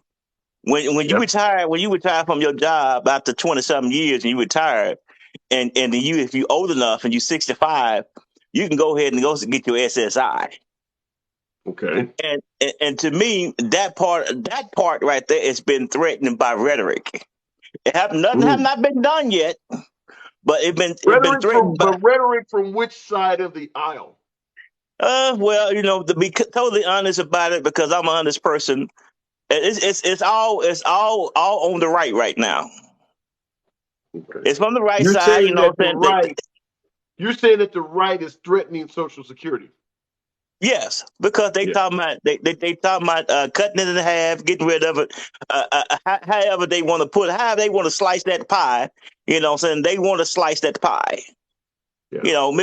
Even Mr. McConnell said some crazy things like that. So I how you have going? to ask you, what is your opinion of someone who is elderly or gonna be elderly soon who will need Social Security choosing to vote for right? Well, see, that's the point. They vote against their own interests. Yeah. Without knowing they voting against their own interests. You got to think about some of the elderly people. Some of the elderly people really don't pay attention to certain things. Right. They hear certain things that say, "Oh yeah, I like that. That's beneficial choice." Oh, they just uplifted my my Social Security. They gave me a little something extra. Okay, You sound like you almost sound like you're doing a Medea impression. But yeah, but I do agree. You look at somebody who's 60, 65 years of age, and you're looking at them like, okay, the right is talking about either getting rid of your Social Security, or I heard one politician saying that we'll have Congress vote on it every single year. And then you got folks wanting to raise the age of maturity or retirement from 65 to 70. So I would tell anyone who's in their late 50s or why would you want to vote for somebody who's talking about making your ass work for 5 more years or getting rid of? I don't get that. Me either. I don't get it. So that's why we got to strategically look at the candidate and vet the candidates, because we do have a lot of elite in the administration right now who not even worrying about like average stuff that Americans worry about. Yeah. I'm not making 140 some thousand a year. So I have a lot of worry to worry about. I got a house to maintain. I got some grown ass kids who still on the mama tit. I got a lot of things going on. Right. Well, but how do you respond to folks like who's your mark in the comments to say they're not talking about getting rid of Social Security and making people work longer? He's saying that's a lie. How do you respond to that? See, that's the situation. How can we respond to that? Because this is the individual who's not really paying attention to the politics right now. Yeah. Yeah. This individual, he sees. Yeah, I agree because those are actual quotes. Those are Republican politicians that have said that shit. Actual Yeah, they quotes. just Yeah. yeah, they just said they put that in thin air. You know, if you're gonna catch on to it, you catch on to it. If not, you know what I'm saying, you just throw it away, put it to the side until something really happened, like you said earlier. You know, Yep. once it's in your face, you're like, damn, you gonna mess with my money I paid in Social Security all these damn years? You know, yes. Right.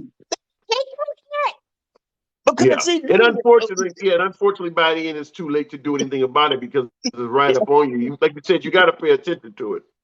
you got to pay attention to it, brother. You know, because my thing is, I always pay attention. Even though I work everything day in my life right now, I still pay attention to what people say and what people do. There's a lot of heavy rhetoric out there. People say and what people do. People might say a lot of things, but they might not do what they say. You know, Well, it's like in the hood. You check out this person walk. Yeah, what you say, what you do, but what you yeah, just said, you ain't doing. You yeah. lying on yourself. You So, know. so how do you view this comment? My little Ludi, interesting name in the comments said Republicans want freedom. Democrats want big government to control you. Do you see that same aspect? Do you see it like that? No, I don't see it that way. The reason I'm gonna give this gentleman the benefit of the doubt. If he's saying that there, so he need to ask himself why are the Republicans right now is in women business? Yeah, exactly. If Stop if it, if, that is that friends. if that's the case, you know, because see, if you saying that there's this Democrats who's all up in other folks' business who want socialism, all that old mess right there, you got to ask yourself who is in women business right now? Who is Yeah. in our business right Well, now? it is not just women business. It's stop and frisk. It's the Yeah, Patriot Act. Yeah, there's a whole it, bunch of times where the Republicans were not in yeah, favor of freedom. they in everybody's business. I don't want you to be in my business. I want limited government. If you want limited government, you know, so we all in the same boat. But everybody is in everybody's business, you know. Yeah. And so if a person's saying that, see, I call it a biased statement to me because it's biased on his end because how he view his life. He might be young. He might don't know what the world is like, you know, like us. I grew up in the 70s. So, you know, I seen a lot of different things have changed over time. That's why I say what 3-4 generations.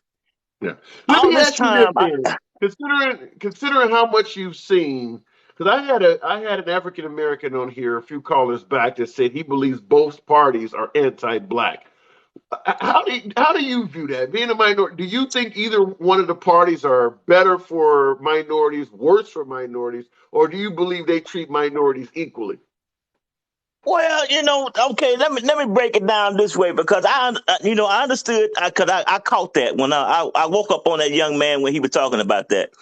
Okay. Well, this is what I see because growing up in all the different generations, you see who is for who, you see who is not for who. Who you see who candidate to who, and you see those who do not candidate to who. Now, Right. the Republicans is not good on candidating to the African Americans back then. The African Americans look at them sideways when they come around because they have seem like they be shady. And now What about when the now in Democrat 2022 though? What about now in 2022? now in 2022, the only one I see who's advocating for African American at this time is the Democrats. They're more catering to the African Americans than the Republican is. I always say if the Republicans can come into the neighborhood, you know, even though I'm not in the hood, to come in the neighborhood and advocate to the African Americans in the neighborhood, they would get more votes because most African Americans align with their viewpoints. Yeah, 100%. See, I've said the you know, same thing. Yeah, I've said that on the program as well. That a lot of his, African Americans. Yeah, go ahead. oh no, no, I was just saying that we more align with their viewpoints because we want limited government too. At the same I time, we want don't you out of get our that business. though. Why would African American? I don't get that. When you look at the history of this country, whether it's slavery, whether it's giving women the right to vote, whether it's a civil rights act, why would an African American be in favor of small government as opposed to big government when small government has been horrible to us? If you allow Well, states' yeah, no, rights, I get what you well, said there. Yeah, yeah, I don't you get it. you you you're right. Because see, history taught us, and like you know, history taught us that Big government is sometimes it's better for the environment because they can help out with a lot of different programs and stuff like that. See, a Right. lot of people ain't catching that when they say that. You say, I don't want big government. Okay, so how you gonna get this fixed? And how you gonna do that? Because if you don't have big government, how do you gonna get these programs to help you when the disasters start and you don't want them people over here to help you? You know, and you have a major disaster, you want FEMA to come down there. Yeah, I would You just want tell you this: if we went back to a states' rights country, there would be states you and I could not even go to. I just don't I'm in understand why. Texas. I'm in Texas, and that's a guarantee. And you correct. Yeah, so why would he? I don't I'm in get why Texas. minorities won't. Yeah, I don't get why minorities would ever be in favor of states' rights. The history of states' rights in this country towards minorities is horrendous. I mean, I'm not talking 200 years ago. I'm talking about in your mom's and grandma's lifetime. It's horrendous. So why anybody would say, a generation or two, let's go back to states' rights? Like, have you opened up a history book? You know, you and you got a great point with that because I grew up in a middle class, upper class black neighborhood. It was no black folks, and that's correct. When you come out the neighborhood, you are in danger with some of these people. Yeah. So I can see what you're saying about that, but especially here in Texas. Yeah. And I don't know about in the other districts and in the other area, but Texas done changed like a 360. You know, we're a friendly state, a lot of friendly people here. You know, a lot of people attend to their own business, and we'll talk to anybody. However, I had a lady on the. I got to move it on, but I'll tell you before I let you go. I had a lady on the program that told me she lived in Central Texas, and she said y'all still got sundown towns in Texas. You ever heard of those? Yeah, I know about sundown towns, and that's true. They still out here, but they subtle. I don't care what they are. You said Texans are friendly. I don't want a subtle killer. I mean, Freddy Krueger, No, if he's subtle, he's still killing me. Yeah, it's a subtle state, but it's in Texas mind. You know what you know where you at, so you stay strapped. So anything go down, if they try to pop you, you pop them first. And so and that's the situation right now. You might not come out in favor because of the law situation, but at the same time, you're not killed. You're in prison somewhere for killing someone who tried to kill you. And that's the major point. But I'm not in that type of area. So I'm over here in the a DFW mixed with Democrats, mixed with Republicans, mixed. I'm in a more affluent area. You're in the Dallas area. Yes, I'm in DFW. Yeah. All right. I used to live off 75 in Roll Lane back in the 90s, so I'm Oh familiar yeah, I with know that. exactly where that's at. That's a pretty nice area you was at Yeah, there. Okay.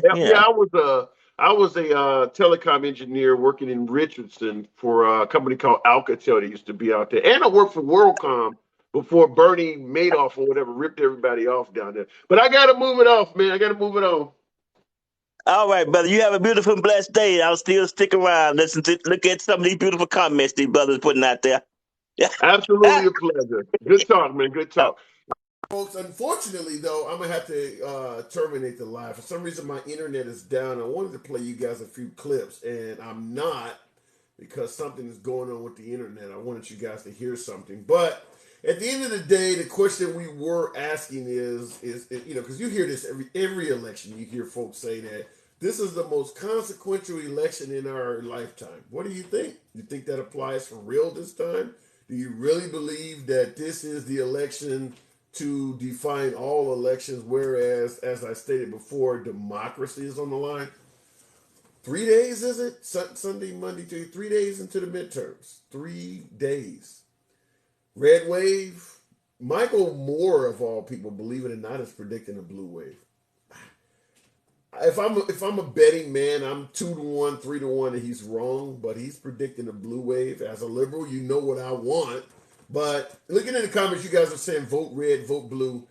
I've already voted. So I appreciate the suggestions, but I've already cast my ballots. And hopefully some of you folks, particularly those who are in states like Ohio, Texas, like my last caller, Georgia, hopefully you guys voted as early as you could, because it seems like in particularly, Texas too, Houston area, Ohio, Cleveland area, Georgia, Atlanta area. They're doing things to deliberately make voting more laborious. So if you could vote early in those states, I would suggest doing it because it seems like they're deliberately trying to make voting, they're trying to make it a hassle because the harder it is to vote, more people are just going to say fuck it and go home. I'm not standing in this line 8 hours when such and such is going to win anyway, or we don't have a chance to do that anyway. So yeah, if they can make you stand in line for several hours, some people are going to get out of line. So yeah, if you're able to vote earlier in your areas, avoid the hassle, avoid the rush, and do it. Now I understand my MAGA folks, my beloved MAGA folks. You guys believe that voting early is, not necessarily going to be legitimate, or you don't believe the integrity of mail-in votes and all of that shit. So you're going to vote on election day. So be it. But we'll see what happens, folks. And by the way, I will be on here for you guys who want to come in, talk shit, cry, celebrate, depending on what side of the aisle you're on. It's Tuesday night, 7 p.m. Central to midnight. I'm going to be on here taking calls, talking shit with all of you folks. Hopefully some of us can laugh and cry together, but we'll see how it goes. When we get in here at 7 p.m. Central, that should be the end of ballots being accepted out east. Hopefully they can call Herschel Walker's race pretty early. I don't know about Oz and Fetterman, but they're both on the East Coast time zone, so we probably will get an answer to at least one of those while the program is going. And I know there's another race that's close out in New Hampshire, some of those East Coast races. Hopefully we can get those called.